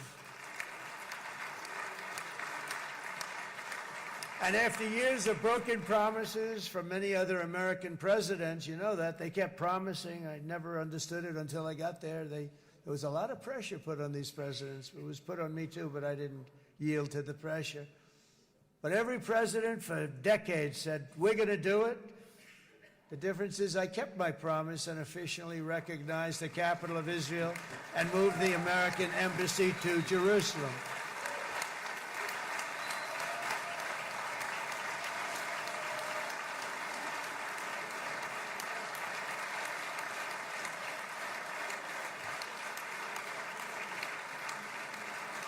Isn't that right, Miriam? Look at Miriam. She's back there. Stand up, Miriam. Stand up.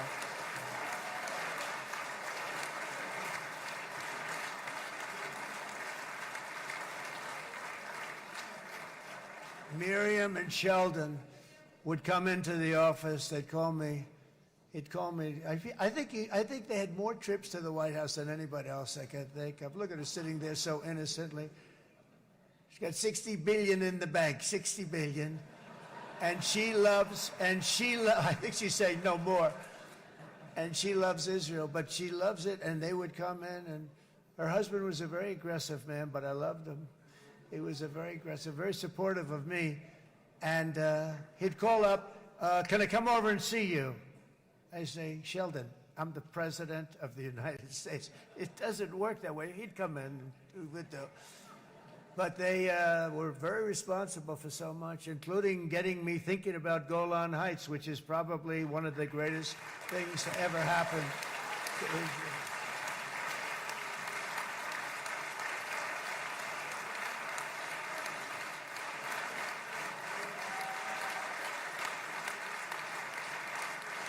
Miriam, stand up, please. She really is. I mean, she loves this country.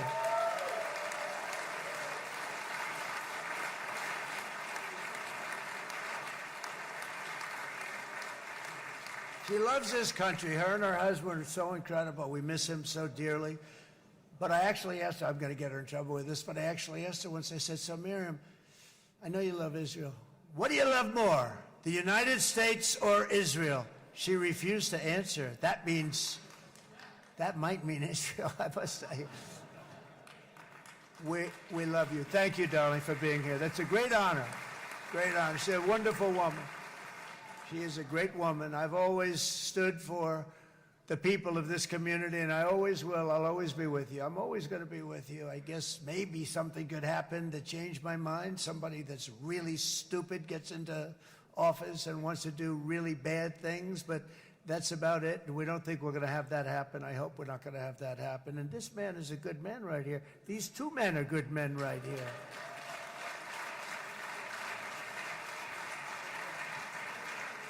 Hey, I have an idea. Mr. President, why don't you give him a pardon?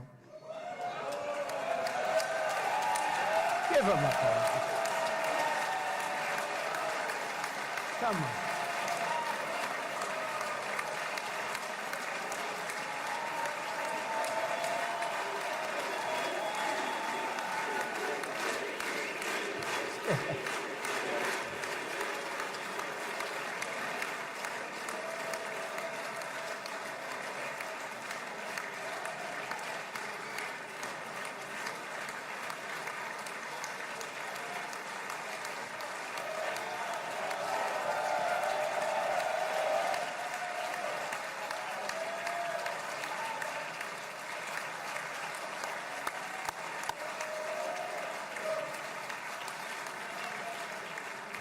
By the way, that was not in the speech, as you probably know.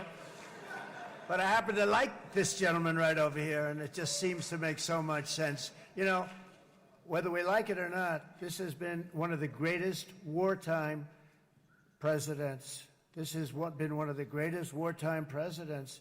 And cigars and champagne, who the hell cares about that?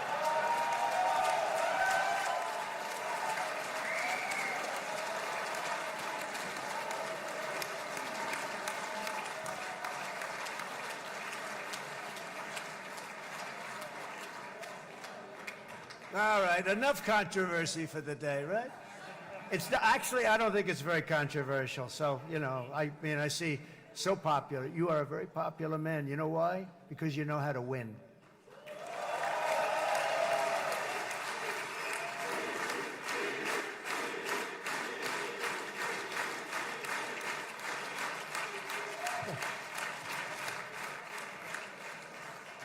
Over the past 2 years, I've met many of the families of the Israelis taken hostage and those that were taken hostage. Unbelievable. I've looked into their eyes. I've seen the worst nightmares of their suffering, but I've also seen something else, the beautiful love of the people, the love of people, frankly, that hold things together, the love that gives you the courage to carry on through thousands of years of persecution and repression and to emerge with the heart of David.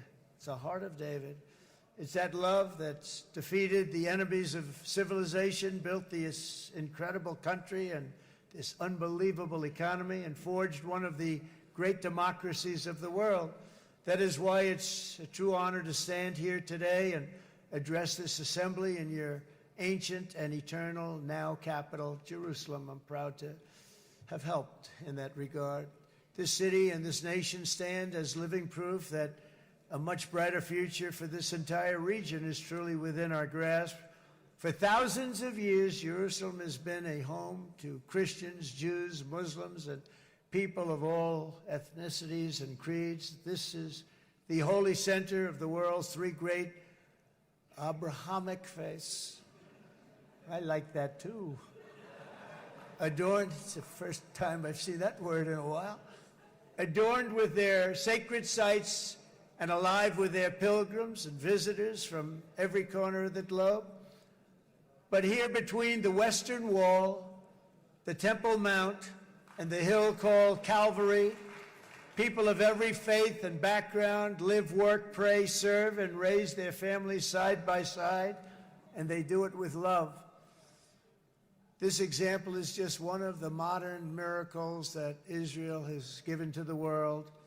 And just in closing, the leaders in this chamber know better than anyone else the challenges of this harmony, and it's been easily won. No, it hasn't. It has not been. It's been so tough, but it has been, some say, a miracle. What you've done is a miracle. Look at your size. Look at your chances when it all started. And you know, if you think about it, you are safer today, stronger today, and more respected today than at any time in the history of Israel. Think of it. People used to say it wouldn't exist. They don't say that anymore, do they? Yet if safety, security, and coexistence can thrive here in the winding alleys and ancient paths of Jerusalem, then surely peace and respect can flourish among the nations of the broader Middle East.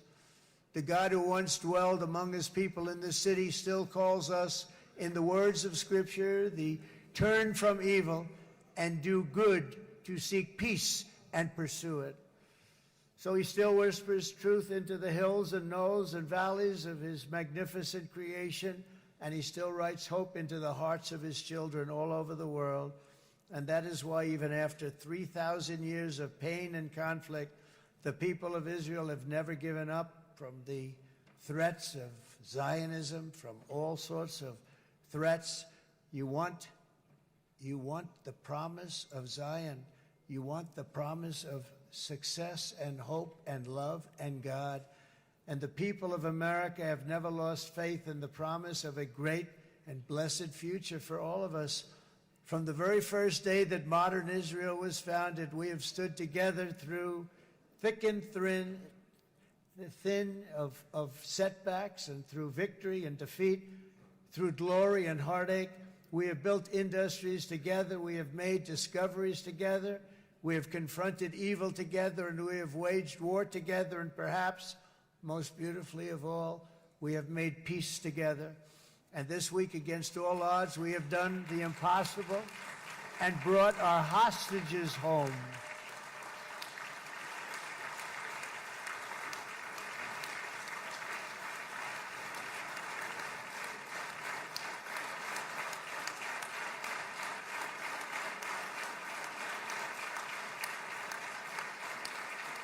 So now we're going to forge a future that is worthy of our heritage. We're going to build a legacy that all the people of this region can be proud of.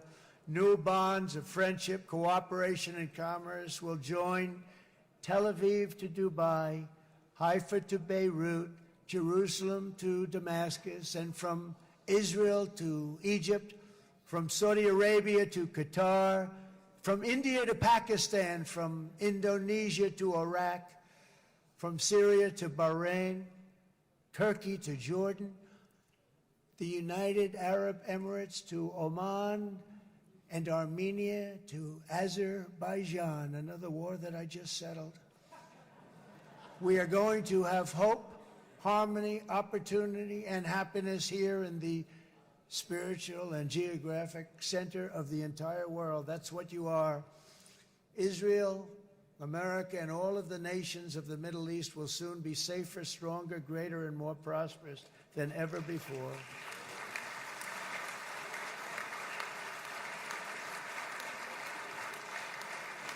And I want to thank you all once again for this exceptional honor. This has been truly an honor. It's seldom that a president is invited to do this. And I love Israel. I'm with you all the way. You will be bigger, better, stronger, and more loving than ever before. Thank you very much. God bless you. God bless the United States of America. And God bless the Middle East. Thank you, everybody. Good luck. Thank you very much. Thank you.